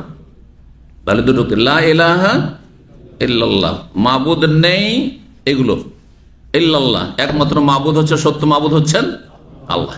এবার বোঝা গেছে ইতিবাচক আর নেতিবাচক, পজিটিভ আর নেগেটিভ দুটো যদি না থাকে তো মুসলিম নাই। শুধু শিরিক করেন না, শুধু শিরিক করেন না, দরগা দুর্গার ধার ধারেন না, কিন্তু ইবাদতও করেন না, মুসলিম থাকবে না। একটা লোক মাজার পূজা করে না, নামাজও পড়ে না, হ্যাঁ, আল্লাহকে সেজদাও করেন না, জান্নাত পাবে? পাবে না। আর একটি লোকের পজিটিভ আছে কিন্তু নেগেটিভ নাই, নামাজ পড়ে কিন্তু শিরিক করে। আল্লাহ বলছে ইবাদত করো, নামাজ পড়ো, শিরিক করিও না, তাই না? রোজা রাখো, শিরিক করিও না। হজ করো, শিরিক করিও না। যাকাত দাও, শিরিক করিও না। সেজদা করো, আল্লাহকে অন্যকে করিও না। দোয়া করো আল্লাহর কাছে, অন্যকে ডেকো না। কিন্তু একটি লোকের পজিটিভ আছে, মানে সে আল্লাহর কাছে দোয়া করে। আর নেগেটিভ না করতে হবে না হ্যাঁ করতে হবে। কি বুঝলেন কলমা থেকে? নেগেটিভটাকে না করতে হবে না হ্যাঁ করতে হবে? না করতে হবে, মানে শিরিক করতে হবে না। তো দোয়া হচ্ছে ইবাদত, পজিটিভ হচ্ছে আল্লাহর কাছে দোয়া করতে হবে, আল্লাহকে ডাকতে হবে। এবার বোঝা গেছে না? আর গায়রুল্লাহকে, আল্লাহ ছাড়া অন্যকে ডাকা যাবে না। কেউ যদি আল্লাহকেও ডাকে আর মাঝে মাঝে বলে, ইয়া গৌস মাদাদ, ইয়া খাজা মাদাদ, ইয়া জিলানি, ইয়া চিশতি মাদাদ, হ্যাঁ, ইয়া হুসেন, ইয়া আলী মাদাদ, তাহলে সে মুশরিক, কোনোদিন জান্নাত পাবে না। তাহলে দুটোই লাগবে, লা ইলাহাও লাগবে, শিরিক মুক্ত হইতে হবে, আর ইল্লাল্লাহ ইবাদত আল্লাহর জন্য হইতে হবে, নামাজি হইতে হবে, রোজাদার হইতে হবে, যাকাত দাতা হইতে হবে, হজকারী হইতে হবে, যা ফরজ আদায় করতে হবে, আর শিরক এবং অন্যান্য সমস্ত হারাম থেকে বাঁচতে হবে। কমের পক্ষে যে সব বড় অপরাধ, এমন অপরাধ যেগুলোতে ঈমান ভঙ্গ হয়ে যায়, শিরক কুফরি, সেগুলোকে না বাঁচলে আপনার ইবাদত বন্দেগী কোনোটাই কাজে আসবে না, সব জ্বলে ছারখার হয়ে যাবে। তো এখানে যে বলা হয়েছে, সংক্ষেপে বলা হয়েছে, মানমাতা, যে মারা যাবে এমন অবস্থায় যে আল্লাহর সাথে কোনো কিছুকে শরিক করলো না, আর ইবাদত করলো না, নামাজ পড়লো না, নামাজ পড়লো, রোজা রাখলো, হ্যাঁ, আল্লাহর ইবাদত করলো আর শিরিক করলো না। কারণ কোরআনে কি বলা হয়েছে, আবুদুল্লাহ, ইবাদত করো, শিরিক করিও না। এটা বুঝাতে চাইছি। কখন আপনি তরজমা পড়ে আপনি ফতোয়া দিয়ে দিবেন না, বলে শিরক না করলে, নামাজ না পড়লে কি হবে, তো হাদিসে আছে শিরক না করলে, আমি তো মাজার পূজা করি না, আমি তো মূর্তি পূজা করি না, হ্যাঁ, তা তো নাস্তিক জান্নাতি হয়ে যাবে, হ্যাঁ, নাস্তিক জান্নাত চলে যাবে। তাহলে কারণ নাস্তিক আল্লাহর ইবাদত তো করে না, আর শিরকও করে না। নাস্তিক যদি সত্যিকার নাস্তিক হয় তো মাজার পূজাও করে না আর আল্লাহর ইবাদত করে না, তো জান্নাতি নাকি? হ্যাঁ, আমাদের মুসলিম সমাজের কবর পূজারিও ভালো করে জানে, মাজার পূজারি, পীর পূজারিও ভালো করে জানে যে নাস্তিক জাহান্নামী, কিন্তু নিজেরা যে জাহান্নামী এই খবর নেই তাদের। আল্লাহ বুঝার তৌফিক দান করে। জি, যেমন নাস্তিক যে আল্লাহ নেই বলছে সে কাফের, যে বলছে বহু আল্লাহ আছে, বহু মাবুদ আছে, সেও কাফের মুশরিক। বলতো ইয়া জিবরিল, আমি বললাম হে জিবরিল, নবী সাল্লাল্লাহু আলাইহি ওয়াসাল্লাম বলছেন, আমি বললাম জিবরাইল, ওয়াইন সারাকা ওয়াইন জানা, তখন আমি বলছিলাম, যখন এই সুসংবাদটা দিতে বললেন জিবরাইল, তখন বলছে, আরে মুসলিম সমাজে যদি এমন ব্যক্তি হয় যে ব্যক্তি শিরক করেনি, আল্লাহর ইবাদতবন্দি করেছে, মানে নামাজি, কিন্তু নামাজি চোর। কথা ভালো করে বুঝেন, এই নয় আমাদের দেশের চোর কিন্তু নামাজি হয় না, আমাদের দেশের জেনাকারী সাধারণত নামাজি হয় না, বুঝছেন না, ব্যতিক্রম হয় হয়তো কিছু। তো এমন লোক যার ইমানকে সে টিকিয়ে রেখেছে কিন্তু পাপিষ্ট, সুদখোর নামাজি, ঘুষখোর নামাজি, অফিসার আছে, পাঁচ টাইম নামাজ পড়ে, ঘুষ খায়। আমি এরকম অফিসার জানি যে দাঁড়িয়ে আছে আর 5 টাইম নামাজ পড়ে, এমনকি আহলে হাদিস বংশের, আর সে ঘুষ খাই রিপোর্ট আছে। হ্যাঁ, অস্থায়ী জাহান্নামে যাবে যদি তওবা না করে, স্থায়ী জাহান্নামে হবে না। কারণ তার যেহেতু মূল ইসলাম টিকে আছে, সে ফাসিক, সে কাফের নয়। তখন জিবরাইলকে নবী বলেছিলেন, ওয়াইন সারাকা, যদিও চুরি করে, যদিও জানা করে, কালার নাম। জিবরাইল বলে হ্যাঁ, কিন্তু জান্নাতে যাবে, মানে প্রথমখানে জান্নাতে যাওয়া 2 রকম, একটা হচ্ছে প্রথমেই জান্নাতে যাওয়া, আর একটা হচ্ছে সাজা শাস্তির পরে জান্নাতে যাওয়া। যে মুসলিম সমাজের যারা চোর, জেনাকারী, মদখোর, কিন্তু নামাজি আর মাজার পূজারি নয়, নামাজি আর নামাজি ইতিবাচক, আর মুশরিক নয়, নাস্তিক নয়, তাহলে কখনো হইলেও জান্নাত যাবে, কারণ তার যেহেতু ইসলামকে সে রক্ষা করেছে। ফাসিক, পাপিষ্ট, সেই জন্য তার সাজা শাস্তি হবে, কবরের শাস্তি দিয়ে মাফ হইলে হইল, দুনিয়ার শাস্তি পেয়েছে, বালা মুসিবতে খুব রোগ ভুগিয়েছে আর অনেক কষ্ট পেয়েছে দুনিয়াতে, হইল, তাতেও যদি কিছু মাফ হয়ে যায় হইল, আর তাতেও যদি মাফ না হয় তাহলে জাহান্নামে যাবে, আর জাহান্নামে জ্বলে জ্বলে জ্বলে, আর তারপরে তখন আল্লাহর রহমত হলে, তার কাফারা হইলে, অথবা নবীর শাফাত হইলে, তখন সে জান্নাতে আসবে। কালার নাম, তার বলছেন, বলতো ওয়াইন সারাকা ওয়াইন জানা, কালার নাম ওয়াইন সারেবাল খামর। আচ্ছা, মদও যদি খায় একজন নামাজি, আর তার সাথে শিরক করেনি, মাজার পূজা করেনি, আর মদখোর, জান্নাতে যাবে না? যাবে না? হ্যাঁ, আমাদের দেশের লোকেরা মাজার পূজারীকে ঘৃণা করে না, বেনামাজিকে ঘৃণা করে না, কিন্তু মদখোরকে ঠিকই ঘৃণা করে। মদখোরকে আপনাদের প্লেটে বসতে দেবে খেতে? যদি জানেন যে মদ খায়, বসতেই দিবেন না। হ্যাঁ, মদ খেয়ে এখন আছে, মদ্যপ হয়ে আছে, হ্যাঁ, নেশাগ্রস্ত আছে, প্লেটে নেবেন খেতে? হ্যাঁ, বাড়িতে ঢুকতে দিবেন? ওটা ঢুকতে দিবেন না। কিন্তু মুশরিকের সাথে আত্মীয়তা করছেন, মাজার পূজারীকে মেয়ে দিয়ে দিচ্ছেন, আপনি মাজার পূজারীকে বিয়েই বানিয়ে নিচ্ছেন, হ্যাঁ, মাজার পূজারি বউ নিয়ে চলে আসছেন উঠিয়ে, মাজার পূজারি জামাই বানিয়ে নিচ্ছেন আপনি। আউযুবিল্লাহ। মাজার পূজারি এই মদখোরের চাইতে অনেক বড় পাপী। এই মদখোর অস্থায়ী জাহান্নামী যদি বিনা তবে মারা যায়, আর যে মুশরিক যে মাজার পূজারি সে স্থায়ী জাহান্নামী, যেমন নাস্তিক স্থায়ী জাহান্নামী।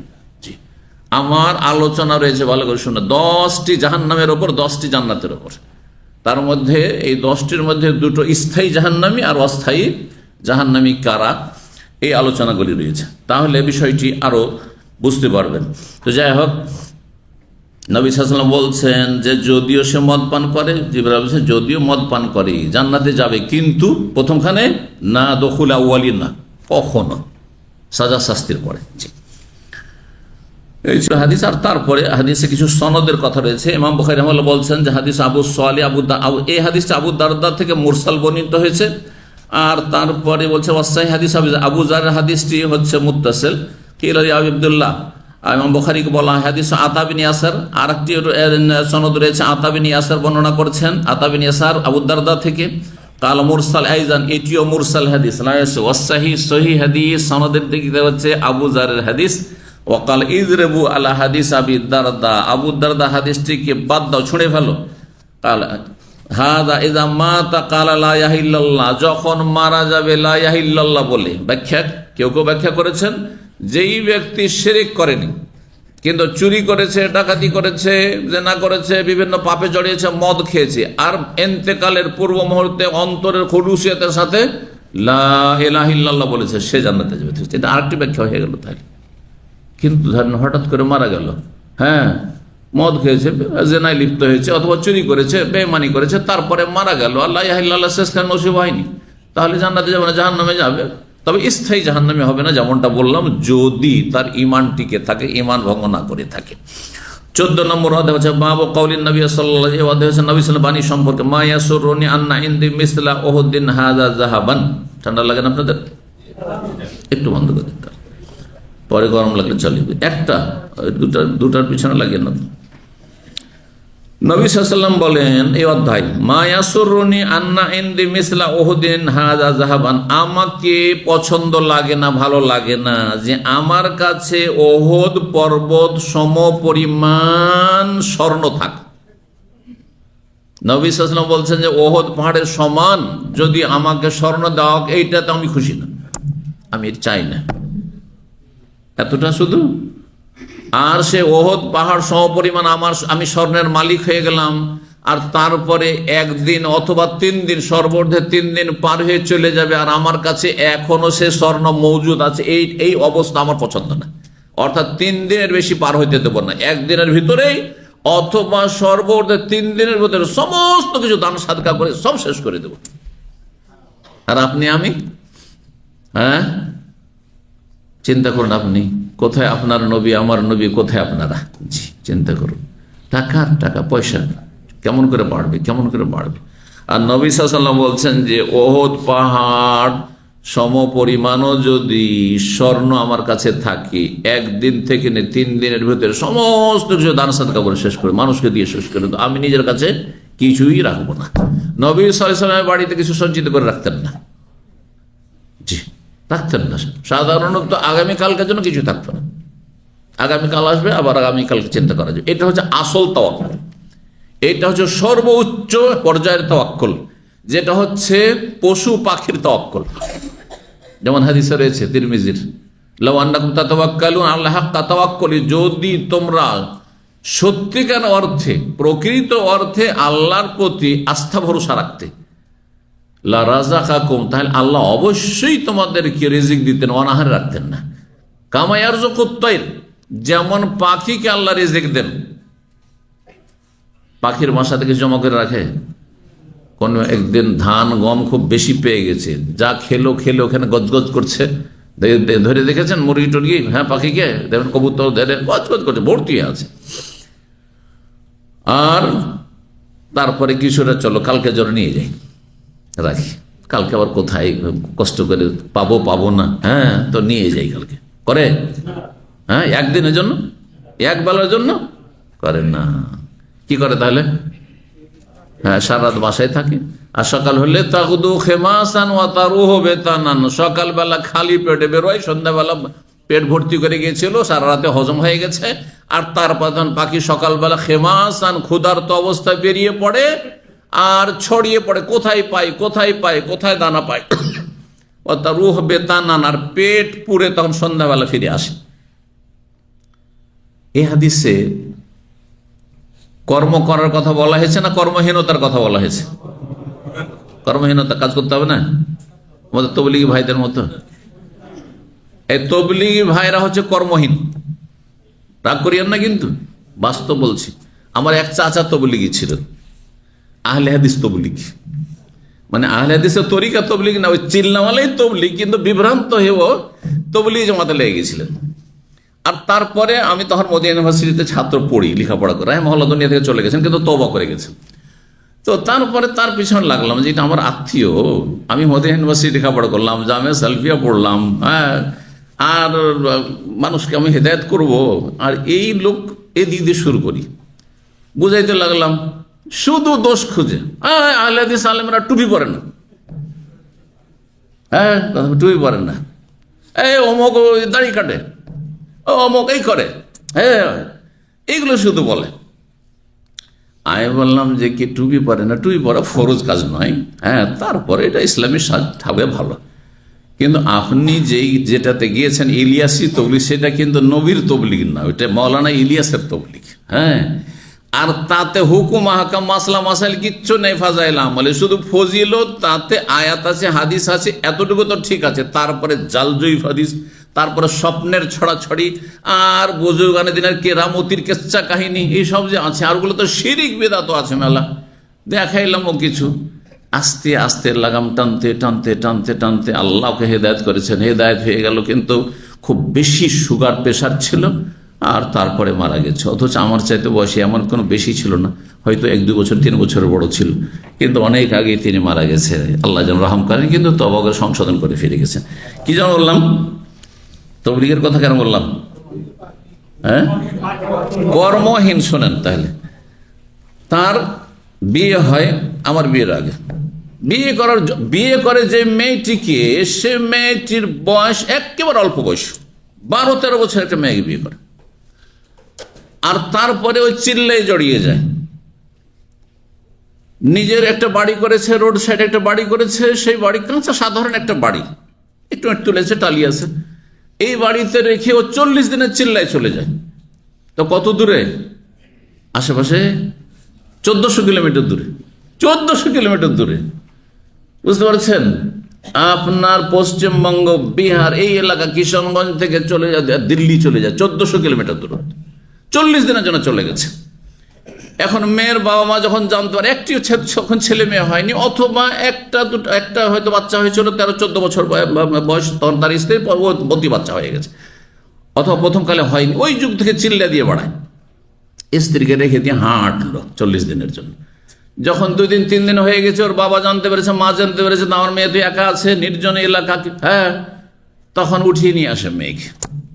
এখন ওকে বলে, আপনি যে এভাবে ছেড়ে দিয়ে চলে যাচ্ছেন আপনার স্ত্রীকে, আপনার কোনো একটা সাবালক ছেলেও নেই, বড় কোনো মেয়েও নেই, কেউ নেই, আর এভাবে ছেড়ে চলে যাচ্ছেন। বলছে আল্লাহ ভরসা। কি আল্লাহ ভরসা? এর নাম আল্লাহ ভরসা নয়, শয়তান এটা বিভ্রান্ত করেছে, এটা কর্মহীনতা, এটা হচ্ছে কর্মহীনতা। কিছু কাজ করে তারপর আল্লাহ ভরসা করতে হবে। আল্লাহ ভরসা কোনটা? কাজ করে আল্লাহ ভরসা, মানে আপনি আপনার কাজ করবেন, কিন্তু কাজ করলে যে ফল পেয়ে যাবেন, এই ফলাফলটা আল্লাহর উপর ছাড় দিতে হবে, এটা আমার ক্ষমতা নেই।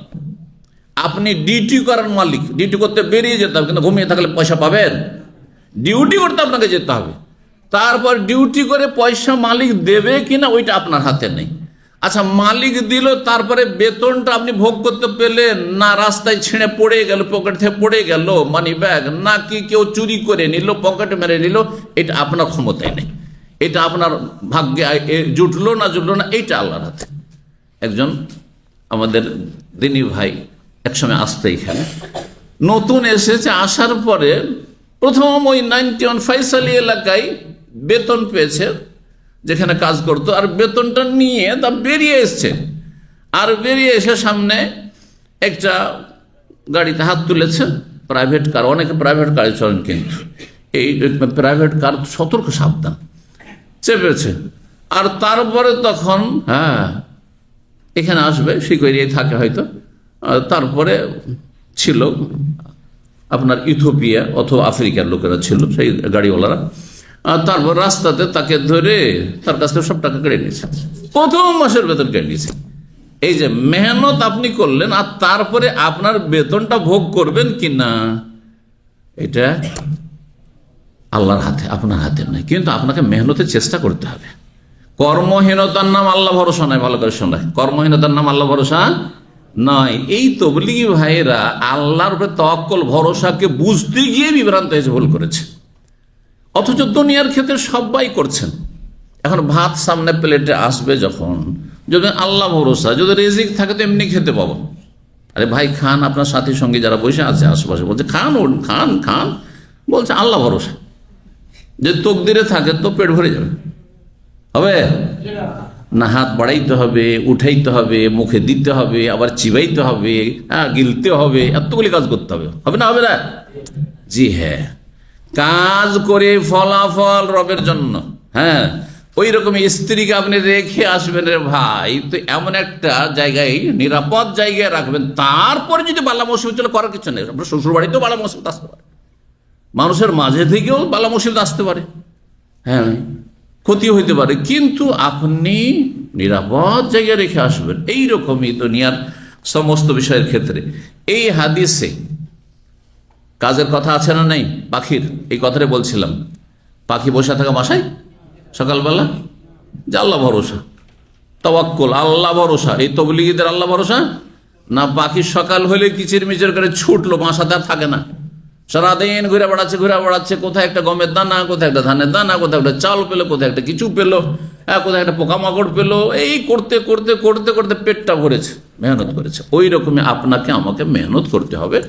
আর তারপরে ফলাফল আল্লাহর হাতে। বেশি পাবেন না কম পাবেন, কেমন ভালো পাবেন না মন্দ পাবেন, সেটা আল্লাহ পাক রব্বুল আলামিন জানেন। যাই হোক, 6444 নম্বর হাদিস বর্ণনা করেছেন আবু যার রাদিয়াল্লাহু তাআলা, বলছেন কুনতু আমশি মান নবী সাল্লাল্লাহু আলাইহি ওয়াসাল্লাম ফি হাররাতিল মদিনাতে। ওই আগের হাদিসটি অন্য ভাষা দিয়ে আসছে। আমি নবী সাল্লাল্লাহু আলাইহি ওয়াসাল্লামের সাথে মদিনার পাথর বিশিষ্ট এলাকায় হাঁটছিলাম। ফাস্তাকবালানা উহুদুন, হঠাৎ করে আমাদের সামনে ভেসে উঠলো উহুদ পাহাড়। ফাকাল, বলে ইয়া আবু যার, হে আবু যার। কুলতু লাব্বাইক ইয়া রাসূলুল্লাহ, হে আল্লাহর রাসূল হাজির। কালা মা ইয়াসুরুনি আন্না ইনদি মিসলা উহুদিন হাযা যাহাবান, আমাকে পছন্দ লাগে না, আমি পছন্দ করি না যে আমার কাছে উহুদ পাহাড় সমপরিমাণ স্বর্ণ থাকবে। তামজি আলাইয়া সালিসাতুন, তৃতীয় দিনও পার হয়ে চলে গেল, একদিন, 2 দিন, 3 দিন পার হয়ে চলে যাচ্ছে। ওয়া ইনদি মিনহু দিনারুন, আর 3 দিন পরে আমার কাছে একটি দিনার মজুদ আছে, একটি দিনার নয়, অথচ কোটি কোটি কোটি দিনার এই উহুদ পাহাড়, তাই না? উহুদ পাহাড়ের সমান যদি কারো কাছে সোনা থাকে, তাহলে কোটি কোটি টাকার স্বর্ণ মুদ্রা তার কাছে আছে, দিনার আছে। কিন্তু একটিও টাকা 3 দিন পরে আমার কাছে খুঁজে পাই। ইল্লা শাইআন, তবে এমন কিছু যদি হয়, আর সুদুলে দাইনি, ঋণ পরিশোধের জন্য সেটাকে যদি আমি সঞ্চিত করে রাখি, যে অমুকের পাওনাদার আছে, আমার কাছে পাবে আর সে আসতে পারছে না, সেজন্য এই টাকাটা রাখি, সেটা ভিন্ন বিষয়। এটা হচ্ছে সর্বোচ্চ আল্লাহর ওপর আস্থা, তাওয়াক্কুল নবী সাল্লাল্লাহু আলাইহি ওয়াসাল্লামের। জি, যে আজকে শেষ করে দিলাম, 3 দিনের মধ্যে শেষ করে দিলাম, আবার আল্লাহ রাব্বুল আলামিন রিজিকের মালিক, আবার কোনো দিক থেকে রিজিক আসবে। যদি এরকম করতে পারে তাহলে খুবই ভালো কথা, কিন্তু তারপরে আবার ভিক্ষা করতে না বেরিয়ে যায়, ইমানে জোর থাকতে হবে। এখানে তাহলে একটি মাসলা বলি। কেউ ধরেন 2000 রিয়াল বেতন পায়, আর গোটা বেতনটা যদি দান করে দেয়, হ্যাঁ, জায়েজ কি না? হ্যাঁ, না, কে নাফম ফতোয়া দিল? হ্যাঁ, জায়েজ শর্ত সাপেক্ষ, বিনা শর্তে নয়। 2000 দান করে দেওয়ার পরে হঠাৎ করে স্ত্রী টেলিফোন করছে, খরচ খরচা দাও, তো বলছে সব তো দান করে দিয়েছি, তো কি করবো তাহলে? কোনো একটু দেখি মসজিদে দাঁড়াই, হ্যাঁ, বলি আল্লাহর রাস্তায় আপনারা একটু দান সাদকা করেন, কারণ আমার স্ত্রী অনাহারে আছে, ছেলে মেয়ে অনাহারে আছে, চলবে? চলবে না। অথবা টাকা পয়সা সব তো দান করে দিয়েছি, তো কি করতে, এখন চুরি করি, চলবে না? চলবে না। না খেয়ে থাকতে পারেন যদি, তাহলে ঠিক আছে। আপনার স্ত্রী আপনার ছেলে মেয়েকে না খাইয়ে রাখবেন না, কেন ওইটা আপনার ফরজ দায়িত্ব। কিন্তু আপনি না খেয়ে থাকেন, ঠিক আছে। পাকশাক করেছিলেন খাওয়ার জন্য, খাওয়ার জন্য পাকশাক করেছিলেন আপনার সেটা, আর তারপরে হঠাৎ করে গরিব চলে আসলো, আর সে আপনার চাইতে বেশি ক্ষুধার্ত আছে, দিয়ে দিলে, ওদের খাওয়িয়ে দিলেন, না খেয়ে আবু তালার মতো না খেয়ে থেকে গেলেন। জায়েজ না জায়েজ নয়? জায়েজ, জায়েজ। এটা লোক এমন আছে যে তার কাজ কর্ম কিছু নেই, টাকা পয়সা নেই, বাসা ভাড়া নেই। আপনি ভাবছেন যে আলহামদুলিল্লাহ আমি থাকতে পারবো, অসুবিধা নেই। হ্যাঁ, আমি একটা স্যান্ডউইচ খেয়ে থাকতে পারবো, অসুবিধা নেই। হ্যাঁ, আমি এদিক সেদিক থেকে কোনো করে চালিয়ে নিতে পারবো, আলহামদুলিল্লাহ, চলে যাবে। যদি আল্লাহর ভরসা থাকে তাহলে পুরো দান করা যেতে পারে, কিন্তু আপনার ওপর কোনো দায় দায়িত্ব অন্যের, যেমন স্ত্রী, ছেলে মেয়ে, বাপ মা আছে, তাহলে ওদের দেওয়ার পরে বাকিটা দান করবেন। ইল্লা নাকুলা বেহি, হ্যাঁ, ফি ইবাদিল্লাহ, আল্লাহর বান্দাদের মাঝে আমি এইভাবে দান সাদকা করবো, হা কাজা ওয়া হা কাজা হা কাজা, ডানে বামে সামনে পেছনে, ওই হাদিসটার মতো। আইয়ামিনি ওয়ান শিমালি ওয়া মিন খালফি, সুম্মা মাশা, তারপরে কিছুক্ষণ হাঁটলেন, সুম্মা কালা, তারপর ইন্নাল আকসারিনা হুমুল মুকিল্লুনা ইয়াউমাল কিয়ামা, যারা বেশি পয়সাওয়ালা কৃপণ মানুষ দুনিয়ায়, তারা কিয়ামতের দিনে সবচেয়ে বেশি অভাবী তারা হবে নেকির দিক থেকে। এই হাদিসের আরবিতে খুব সংক্ষেপে একটা অর্থ করে দিই। ইন্নাল মুকসিরিনা মালান, হ্যাঁ, আল মুকিল্লুনা সওয়াবান, যাদের দুনিয়াতে পয়সা বেশি, যার যত বেশি পয়সা দুনিয়াতে, তত বেশি নেকির দিক থেকে অভাবী হবে কিয়ামতের দিন। আল মুকিল্লিনা সওয়াবান, নেকির দিক থেকে। জি, তাহলে এখানে একটি মাসলা, হাদিসটা শেষ করার পর মাসলা জিজ্ঞেস করে বলবেন, কিন্তু ভুলে গেলে যে একটা মাসলা বলতে চেয়েছেন, ঠিক না? কারণ অনেক সময় আমি হয়তো ভুলে যেতে পারি। গুরুত্বপূর্ণ মাসলা আপনাদেরকে জিজ্ঞেস করবে এবং সেটা জেনে নেওয়া খুব জরুরি। বলছেন সুম্মা কাল আলী, তারপরে নবী সামাকে বললেন, মাকানাকা, এই জায়গায় তুমি থাকো, লা তাবরা, নড়বে না এখান থেকে, হাত্তা আতিয়াকা, যতক্ষণ তোমার কাছে না আসবো। সুম্মান তালাকা, তারপর চলে গেলে, ফি সাওয়াদ, রাতের অন্ধকারে, হাত্তা তাওয়ারা, চোখের আড়াল হয়ে গেলেন। ফাসামিআতু সাওতান, একটি যেন শব্দ শুনতে পেলাম, কাদ ইরতাফা, খুব উচ্চ স্বরে কথা বলছে কেউ যেন। ফাতাখাওয়াফতু, তখন আমি ভয় পেয়ে গেলাম, আন ইয়াকুনা আহাদুন আরাদ আলিন নবী সাল্লাল্লাহু আলাইহি ওয়াসাল্লাম, যে নবী সাল্লাল্লাহু আলাইহি ওয়াসাল্লামের কোন শত্রু হয়তো আক্রমণ করে দিল নাকি, এরকম কোন সারা শব্দ শুনতে পাচ্ছি, কেউ কথা বলছে। ফাআরাদতু আন আতিয়া, আমি চাইলাম যে এগিয়ে চলে যায় নবী সাল্লাল্লাহু আলাইহি ওয়াসাল্লাম খোঁজ খবর নেওয়ার জন্য। ফাযাকারতু কাওলাহু লি, কিন্তু নবী সাল্লাল্লাহু আলাইহি ওয়াসাল্লামের এই বাণীটি আমার মনে চলে আসলো, লা তাবরা হাত্তা, যতক্ষণ তোমার কাছে না আসবো ততক্ষণ তুমি এখান থেকে নড়বে না, সরবে না। ফালান আবরাহ, সুতরাং আমি ফালাম আবরাহাত্তা, তার নবী সাল্লাল্লাহু আসা পর্যন্ত আমি সেখানে অনড় থাকলাম, বসেই থাকলাম। বলতো ইয়া রাসূলুল্লাহ, আমি বললাম হে আল্লাহ রাসূল, লাকাদ সামিআতু সাওতান, আমি কিছুক্ষণ আগে আপনি যখন দূরে ছিলেন, চোখের আড়াল হয়ে গেছে রাতের অন্ধকারে, একটি শব্দ শুনতে পেলাম, যাতে আমি খুব আশঙ্কা করেছিলাম যে আপনার কোনো শত্রু আক্রমণ করে দিল নাকি। ফাযাকারতু লাহু, বিষয়টি আলোচনা বললাম। ফাকালা, বলল হাল সামিআতাহু, তুমি কি কোনো সাড়া শব্দ শুনতে পেয়েছো, আওয়াজ শুনতে পেয়েছো? বলতো নাম, হ্যাঁ শুনতে পেয়েছি। কালা যাকা জিবরিল, উনি তো জিবরিল ছিলেন, আতানি, আমার কাছে আজকে রাত্রে এসেছিলেন। আর এসে মান মা তালা ইউসুবিল্লাহ শাইয়া দাখালাল জান্নাহ, যে ব্যক্তি মারা যাবে শিরক মুক্ত অবস্থায়, আল্লাহর ইবাদত বন্দেগী ফরজ ওয়াজিব আদায় করে, সে জান্নাতে যাবে। ওয়াইন জানা ওয়াইন, কুলতু, আমি বললাম যদিও জেনাকারী হয়, যদিও চোর হয়, আল ওয়াইন জানা ওয়াইন সারাকা, তাহলে সংক্ষেপে আবার জিজ্ঞাসা করি, চোর বা জেনাকারী বা মদখোর জান্নাতে যাবে না যাবে না? দিয়ে দিলেন ফতো, মুশকিল। এটা যদি রেকর্ড হয়ে যাবে, চোর তো সব খুশি হয়ে যাবে, জেনাকারী লুচ্চা সব খুশি হয়ে যাবে, লম্পট গুলো সব খুশি হয়ে যাবে, সব জান্নাতি বানিয়ে দিলেন না? আজব ফতোয়া আপনাদের, হ্যাঁ? একজন ফতোয়াদের মুফতি, এত মুফতি দিয়ে গোলমাল হয়ে যাবে। হ্যাঁ হ্যাঁ, কি শর্ত?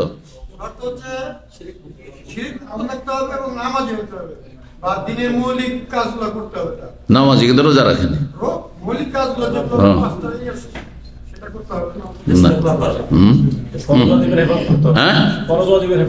ফরজ ওয়াজিবের হেফাজত করতে হবে। ঠিক আছে, আমি আরেকটি কথা বলছি, ওইটা শুনতে চাইছি। সেটা হচ্ছে জান্নাতে যাওয়া হচ্ছে দুই রকম, একটা হচ্ছে প্রথমে জান্নাতে যাওয়া, আর একটা হচ্ছে পর সাজা শাস্তির পরে জান্নাতে যাওয়া। চোর, কথা বলছেন, চোর, জেনাকারী, লম্পট, ডাকাত, ঘুষখোর, সুদখোর, হ্যাঁ, বেঈমান, মদখোর, জান্নাতে যাবে প্রথম কথা যদি তার ইসলাম টিকে থাকে। ইসলাম যদি নষ্ট করে ফেলে, হালাল মনে করছে মদ হালাল, হ্যাঁ ব্যভিচার হালাল, দর্শন করি না তো আমি, হ্যাঁ, তাহলে সে তো কাফের হয়ে গেছে, কারণ হারামকে হালাল করলে তো কাফের হয়ে যায়। ঈমান টিকে আছে, পাপকে পাপই মনে করে, হ্যাঁ জান্নাতে যাবে, কিন্তু হ্যাঁ খালেস অন্তর থেকে তওবা করে যদি আল্লাহর সামনে হাজির হয়, শেষখানে কালমা পড়ে তওবা করে, তাহলে জান্নাতে যাবে, এক অবস্থা। আর একটা হচ্ছে যে সে গুনহার বোঝা নিয়ে আল্লাহর কাছে চলে গেছে, কিন্তু সে 5 ওয়াক্ত নামাজি ছিল এবং সে তার ইসলামকে টিকে ইসলাম ভঙ্গ করেননি, কাফের মুশরিক ছিল না, কিন্তু পাপী ছিল, জান্নাতে যাবে, কিন্তু প্রথমখানে যাবে না, সাজা শাস্তির পরে জান্নাতে যাবে। দুটি কথা মনে রাখবেন, হয় শেষখানে তওবা করে মারা গেছে, জেনাকারী, লুচ্চা, লম্পট, চোর, ডাকাত, হ্যাঁ খুনি, তাহলে জান্নাতে যাবে খালেস অন্তরে তওবা যদি হয়ে থাকে, আল্লাহ কবুল করে থাকেন।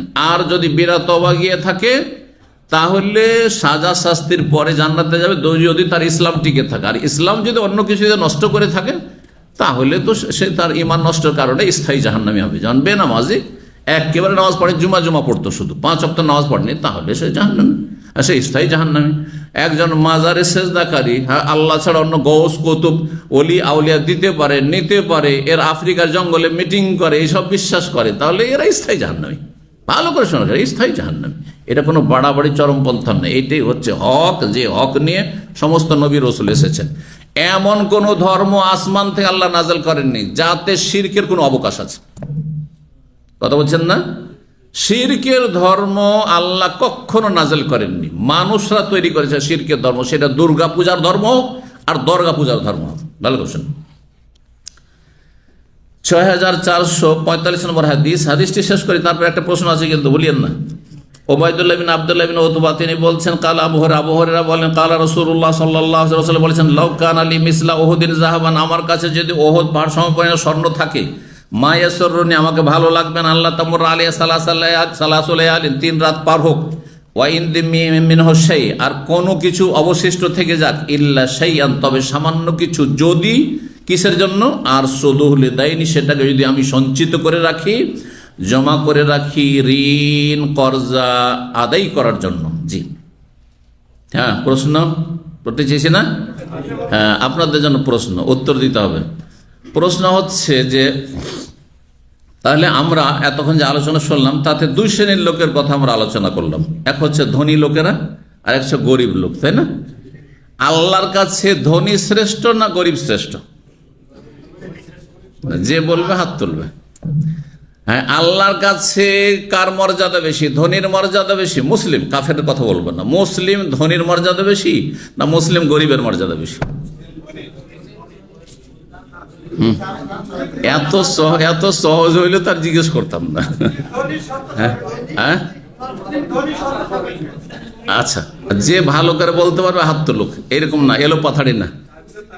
হ্যাঁ, ওই যে মুসলিম গরিব কি বেশি আল্লাহর কাছে প্রিয়? খালাস, ইমাম আবু হানিফা 4 মযহাব, আর 3 মযহাবের লোক দেখি কি বলছে। হ্যাঁ হ্যাঁ, কি দানশীল ধনী শ্রেষ্ঠ, তার মানে ধনী, ও গরিব বলেছে এ দানশীল ধনী, ঠিক, 2টা হইল। ইমাম শাফি চলেন, বলেন দেখি ওইদিকে গোত্রাওয়ালা শাইখেরা, চলেন। হ্যাঁ, 2টাই প্রিয়, 2টার মধ্যে ছোট বড় তো আছে। আরে না, 2টাই আল্লাহর কাছে প্রিয় হবে, 2টার মধ্যে ছোট বড় তো অবশ্যই হবে। আল্লাহর কাছে কার মর্যাদা বেশি, ধনী মুসলিমের না গরিব মুসলিমের? হ্যাঁ, গরিব মুসলিম কিন্তু সে তার দান খায়রাতের করার আছে, অল্প টাকা আছে, কিন্তু তার ইখলাস বেশি। না, আজকে উত্তরটা সূক্ষ্ম উত্তর শুনে রাখেন, সহি উত্তর শুনে রাখেন। জি, কেউ তো বলেছে যে ধনী যদি ধার্মিক হয়, সে উত্তম, কারণ ওই যে তসবির যে হাদিস, সুবহানাল্লাহ আলহামদুলিল্লাহ আল্লাহু আকবার হাদিস রয়েছে, মদিনায় কিছু গরিব লোকেরা, মুহাজিরিন গরিব লোকেরা এসে কি বলল, ইয়া রাসূলুল্লাহ, এই যে আনসারীরা সব বাগানের মালিক আর ধনী, এরা তো সব নাকি নিয়ে গেল, কারণ আমাদের সাথে তারা নামাজ পড়ছে, আমাদের মতো রোজা রাখছে, আমাদের মতো তারা সবকিছু করছে, আর তারপরে তারা বেশি দান সাদকা করতে পারছে, আমাদের তো কিছুই নেই, আমরা তো নিঃস্ব সর্বহারা, সব নাকি তো তারাই নিয়ে গেল। তখন নবী সাল্লাল্লাহু আলাইহি সাল্লাম কি শিখিয়েছিলেন তাদেরকে? সুবহানাল্লাহ 33 বার, আলহামদুলিল্লাহ 33 বার, আল্লাহু আকবার 100 বার পুরা করো, শিখিয়েছিলেন না? তো নামাজের পরে তো তারপরে কয়েকদিন পরে ওই আনসারও জানতে পেরেনি এই জিকির তসবির কথা, ওরা পড়া শুরু করেছে। তখন আবার অভিযোগ করলো ওই গরিব লোকের, ইয়া রাসূলুল্লাহ, কাম তো খারাপ হয়ে গেল, ওরা সব দান সাদকা করছে, আমাদের মতো এখন জিকির করা শুরু করেছেন। সুবহানাল্লাহ, আল্লাহু আকবার। তাহলে ওয়াজালিকা ফজলুল্লাহ ইউতি মান ইয়াশা, এই আল্লাহর ফজল, আল্লাহ যাকে ইচ্ছা তাকে দেবেন। তাহলে এই হাদিস কি প্রমাণ করে? যে ধনী যদি ধার্মিক হয়, তাহলে পাপীদের কথা বলছি না, পাপীদের কথা বাদ দেন, যেন দুইজনই ধার্মিক। আমি উদাহরণ দিই, তাহলে আমার সামনে দুইজন আছেন, ইনি গরিব মানুষ ধার্মিক, আর উনি হচ্ছেন পয়সাওয়ালা ধার্মিক। কথা বোঝা গেছে? দুটোই সহি আকীদা, আর দুটোই মাদানি। কারণ আমিও মাদানি, আর একজন মাদানি ধরেন আছেন, শেখ সালিম মাদানি, উদাহরণ দিই, বলছেন একজন গরিব মাদানি আর একজন হচ্ছে ধনী মাদানি, দুইজনেরই এলেম সমান, দুইজনই মাশাআল্লাহ দিনের খেদমত করছেন, দুইজনই মোটামুটি আমল টামল সব একবারে একই রকমের। এখন কে আল্লাহর কাছে বেশি সম্মানিত? উত্তর কি হবে তাহলে? দুজনে তো ভালো কাজ করে, দুজনে সব দিক থেকে সমান। হ্যাঁ হ্যাঁ, ধনী। না, শোনেন, এখন সহি উত্তরটা শুনিলেন। সঠিক উত্তর হচ্ছে যে গরিব মানুষ যদি, আচ্ছা গরিবিটা, অভাব, দারিদ্র, হ্যাঁ, মানুষকে কষ্ট দেয় না মজা লাগে? হ্যাঁ, মানুষ প্রাকৃতিক হিসাবে যদি অভাব থাকে, এতে কষ্ট হয় না মজা লাগে? কষ্ট। কষ্টে কি করতে হয়? কষ্টে কি করতে হয়? সবর করতে হয়, সাবর না? কষ্টে কি করতে হয়? সাবর। ধরে রাখেন কথাটি, তাহলে উত্তরটা সঠিক বুঝতে পারবেন। আচ্ছা, আর মানুষের পয়সা হলে কি করতে হয়? সুখ শান্তি হলে কি করতে হয়? কোন নিয়ামত পেলে কি করতে হয়? শুকরিয়া আদায় করতে হয়। তাহলে এখন আমাদের সামনে দুইজন, একজন হচ্ছে গরিব কিন্তু ধৈর্যশীল, অধৈর্য না, গরিব ধৈর্যশীল। মাদানী সাহেব গরিব মানুষ কিন্তু ধৈর্যশীল। আর আরেকজন মাদানী সাহেব হচ্ছেন ধনী, শুকরগুজার। এখন এর মধ্যে শুকুরের বৈশিষ্ট্য আছে, ধন দৌলত আছে, সচ্ছলতা আছে, শুকরগুজার। আর এ হচ্ছে অভাবী কিন্তু সাবের, ধৈর্যশীল। এর মধ্যে ভালো বৈশিষ্ট্য আছে। ওলামারা বলেছেন যে যেই ব্যক্তি গরিব সাবের, সে ধনী শাকেরের চাইতে বেশি শ্রেষ্ঠ। আল ফকির, শুনে রাখেন, আল ফকির ও সাবের, অভাবী দরিদ্র সাবের ধৈর্যশীল, আল ফকির ও সাবের আফজাল মিনাল গানি শাকির। কথা বুঝতে পেরেছেন? ধনী যে আল্লাহ শুকরগুজার বান্দা, ফরজে কোনো ঘাটতি নেই, হারাম না জায়েজের নেই, ভালো মানুষ কিন্তু পয়সাওয়ালা। আর একজন হচ্ছে গরিব কিন্তু হাই নেই, জীবন নেই, ধৈর্যশীল। অভাবে স্বভাব নষ্ট করেন না, অভাবের জন্য হারামে জড়াই না, এবং অভাবে আল্লাহর ওপর অসন্তুষ্ট হয় না, মনটা খারাপ করে না। যে কষ্টে আছি, আর্থিক সংকট আছে, কোনো কষ্ট নেই, সাবের ধৈর্যশীল। জি, এ বেশি ফজিলত রাখে। কারণ মেলা হাদিস এই মর্মে রয়েছে। রাসূলুল্লাহ সাল্লাল্লাহু আলাইহি ওয়াসাল্লাম বলেছেন, কিয়ামতের দিন হাসরের মাঠে গরিব আর ধনীর মধ্যে জান্নাতে যাওয়ার ক্ষেত্রে কত বছর আগে কে জান্নাতে যাবে? হাদিস জানা আছে? একজন না তো বোঝা যাবে না। 500 বছর আগে, অন্য আরেকটা হাদিস 40 বছর আগে, দুই রকম হাদিস রয়েছে। 500 বছর আগে জান্নাতে যাবে কে? ধনী, গরিব, গরিব ধার্মিক মানুষ, গরিব মুসলিম 500 বছর আগে জান্নাতে যাবে, ধনী মুসলিম ধার্মিকের তুলনায়। তাহলে জান্নাতে আগে গেল, আল্লাহ যাকে জান্নাতে আগে দিলে সে সম্মানিত না বেশি, সে মর্যাদাবান। কিন্তু শর্ত হচ্ছে কি? সবুর করতে হবে। অধিকাংশ গরিব কিন্তু অধৈর্য, অধৈর্য, হাই আর বরদাস্ত করতে পারছি না, আর না খেয়ে থাকতে পারছি না, ছেলে মেয়েদের জন্য খুব পরেশান হয়ে গেলাম, খুব অশান্তি, মানসিক অশান্তিতে, পারিবারিক খুব অশান্তিতে আছি রে ভাই। তাহলে কোনো মর্যাদা নেই, তাহলে এইরকম লোকের মর্যাদা নেই।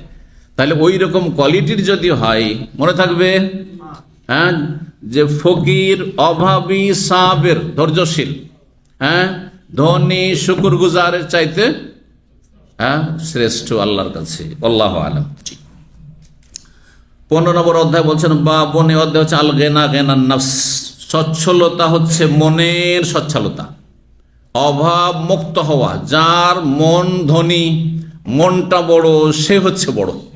হ্যাঁ, আর মন যদি গরিব হয়, মন যদি ছোট হয়, তো পয়সা দিয়ে কেউ ধনী হইতে পারে না। এই জন্য অল্প পয়সা, মন এত বড়, তাতেই অনেক নেকির কাজ করে, অনেক দান খেরাত করে। আর যত পয়সাওয়ালা তত বেশি হিসাব করে, তত বেশি অভাব দেখা যায়। সত্যিকারের সচ্ছলতা হচ্ছে মনের সচ্ছলতা। একটু চালিয়ে দেন কিছুক্ষণ, অল্প কিছুক্ষণ আমরা শেষ করবো ইনশাআল্লাহ। ওয়াকাল আল্লাহ তাআলা, মহান আল্লাহ বলেন, আয়াহসাবুন আন্নামা নুমিদ্দুহুম বিহি মিন মালি ওয়া বানিন নুসারিউ লাহুম ফিল খায়রাতি বাল লা ইয়াশউরুন ইলা কওলিহুম লাহা আমিলুন। সূরা মুমিনুনের আয়াত নম্বর 55 থেকে 63। ইমাম ইবনে উয়াইনা বলেন, লাম ইয়ামালুহা লা বুদ্দা মিন ইয়ামালুহা। এই আয়াতের তাফসীরে একটি অংশ রয়েছে, যার তাফসীরে বলছেন যে যেই আমলগুলি, যেই পাপগুলি এখনো করেনি, হ্যাঁ এখন হয়তো করেন একজন মানুষ, কিন্তু সে জাহান্নামে যাবে, ওই পাপগুলিতে একসময় সে লিপ্ত হবে, আর তারপরে জাহান্নামে যাবে, আর তার জন্য সাজা শাস্তি পাবে, বা কবরে শাস্তি পাবে, দুনিয়াতে শাস্তি পাবে। এই কথাটি তিনি বলছেন।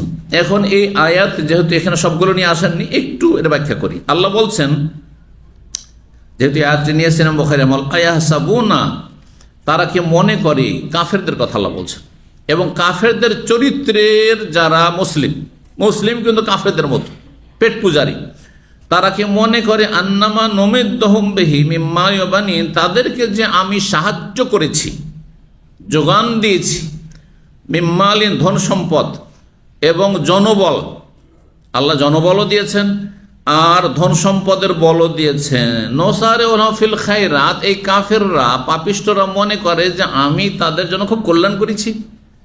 কত আমোদ ফুর্তি পয়সা পেয়ে আর সচ্ছলতা পেয়ে, ধনী হয়ে, বাল্লায়া সরুন, বরং এরা নির্বোধ, বুঝে না। বেশি পয়সা হলেই যে আল্লাহ তাদের ভালাই করেছেন, কল্যাণ করেছেন, এটা বাল্লায় বুঝে না, নির্বোধেরা। জি, বাল কুলুবুহুম ফি গামরাতিম মিন হাযা, এদের অন্তর উদাসীন, বা এদের অন্তর সত্য থেকে আবৃত, এদের অন্তরে ভালো কথা ঢুকে না। ওয়ালাহুম আমালু মিন দুনি যালিকা, আর এই পাপীরা জাহান্নামে আরো কঠিন শাস্তি পাওয়ার জন্য আরো কিছু পাপ করবে। এই কাফেররা আরো কিছু পাপ করবে, হুম লাহা আমিলুন, আর তারপরে জাহান্নামে আরো শাস্তি কঠিন হবে। এক শ্রেণীর কাফের আছে যারা শুধু কাফের, কিন্তু চরিত্রহীন না, মদখোর না, জিনাকারী না, হারামখোর না, সুদখোর না, ঘুষখোর না, বেঈমান না। যদি এরকম পাওয়াটা আজকাল বিরল, আজকালকার জামানে, ঠিক না? আর এক শ্রেণীর মানুষ আছে কাফের, নাস্তিক, তার সাথে বিভিন্ন পাপে জড়িয়ে আছে। একজন কাফের, তার তো কুফরি শাস্তি সবচেয়ে বড় শাস্তি, তাই না? তার সাথে চোর, বেঈমান, সুদখোর, লম্পট, জেনাকারী, মদখোর, গাঁজাখোর, হিরোইনখোর, শাস্তি হবে না? যার যত পাপ বাড়বে, তার শাস্তি তত বেশি বৃদ্ধি পাবে কুফরির শাস্তির সাথে। এই কথা বলেছেন। এক শ্রেণীর মানুষরা মনে করে যে দুনিয়ায় আমি খুব সুখী। এক সময় ছিল বেতন, অনেকে টি বয় হয়ে এসছেন, কিন্তু এখানে দামামে এমন কেউ আছেন যারা টি বয় এসছেন, 700-600 টাকা বেতনে এসেছেন, টি বয় হয়ে বা লেবার হয়ে এসেছেন, এমন বিশাল বিশাল কোম্পানির মালিক। এরা ভাবে যে আল্লাহ আমাদেরকে এত পছন্দ করেছে, যে আল্লাহ আমাদের অঢেল ধন সম্পদ দিয়েছে, আল্লাহ খুব খুশি আমাদের উপর। এটা কাফেরদের মন মানসিকতা, কাফেরদের চিন্তা চেতনা, যে আপনাকে পয়সা দিলেই আল্লাহ খুব খুশি। এটা ভুল কথা। আন্নামা নুমিদ্দুহুম বিহি মিন মালি বানিন, ধনবল দিয়েছি, জনবল দিয়েছি, নুসারিউ ফিল খায়রাত, মানে আমি তার ভালো করেছি, বরং জাহান্নামের শাস্তিকে আরো বৃদ্ধি করব। কারণ মানুষের যত পয়সা বাড়ে তত মানুষ পাপে জড়িয়ে যায়। বেশি পয়সার সাথে যদি নেক আমল না থাকে তাহলে জানতে হবে যে আল্লাহ আপনাকে আরো বেশি শাস্তি দিতে চান জাহান্নামে, সেই জন্য এত পয়সা দিয়েছে। কথা বলছেন না?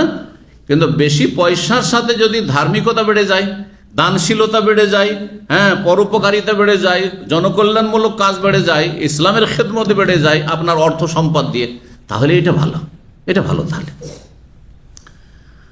বলছেন 6446 নম্বর হাদিস, আবু হুরায়রা রাদিয়াল্লাহু তাআলা বর্ণনা করে নবী সাল্লাল্লাহু আলাইহি ওয়াসাল্লাম বলেন, লাইসাল গিনা আন কাসরাতিল আরদ, হ্যাঁ, প্রকৃত সচ্ছলতা ধন সম্পদের আধিক্য হলেই হয় না। টাকা পয়সা বেশি হলেই যে সচ্ছল মানুষ, সুখী মানুষ আর অনেক ধনী, এ কথাটি আসলে ভুল। ওয়ালাকিন্নাল গিনা গিনান নাফস, তবে প্রকৃত ধনী ওই ব্যক্তি যেই ব্যক্তির মন হচ্ছে ধনী, মনটা হচ্ছে বড়। জি, দান সাদকা যত করতে পারে তত শান্তি পায়, যত বেশি আল্লাহর রাস্তায় খরচ করতে পারে তত বেশি শান্তি পায়, যত মসজিদ মাদ্রাসার খেদমত করতে পারে তত বেশি শান্তি পায়, যত বেশি দান খায়রাত উপকার করতে পারে তত বেশি শান্তি পায়। এর মনটা সব এ হচ্ছে সবচেয়ে বড় ধনী। এখানে আজকের আলোচনা শেষ করি। আজকে যে প্রশ্নের উত্তরটি আপনাদের কাছ থেকে নিলাম শেষখানে, এর অধ্যায় মূলত, যদিও আগের অধ্যায়ও চলে এসছে মানে কথা প্রসঙ্গে বা হাদিসগুলোর ভাব অর্থ এটাই ছিল, কিন্তু এখানে একটি অধ্যায় নিয়ে আসেন, বাবু ফাজলিল ফাকরে। ইমাম বুখারী বলছেন এই অধ্যায় হচ্ছে দারিদ্রতার ফজিলত, মর্যাদা। তাহলে ইমাম বুখারীর মত হচ্ছে কি, যে দরিদ্র ব্যক্তি, হ্যাঁ, ধনীর চাইতে আল্লাহর কাছে বেশি শ্রেষ্ঠ, কিন্তু যদি ধৈর্যশীল হয়, ধৈর্যশীল হয়। আল্লাহ বুঝার তৌফিক দান করেন, নেক আমলে তৌফিক দান করেন, আল্লাহ রুজিতে বরকত দান করেন, আল্লাহ আপনাদের দিন দুনিয়ার সার্বিক কল্যাণ দান করেন। রব্বানা আতিনা ফিদ দুনিয়া হাসানা ওয়া ফিল আখিরাতি হাসানা ওয়া কিনা আযাবান নার। ওয়া সাল্লাল্লাহু ওয়া সাল্লাম আলা নবিয়িনা মুহাম্মদ ওয়া আলা আলিহি ওয়া সাহবিহি আজমাইন।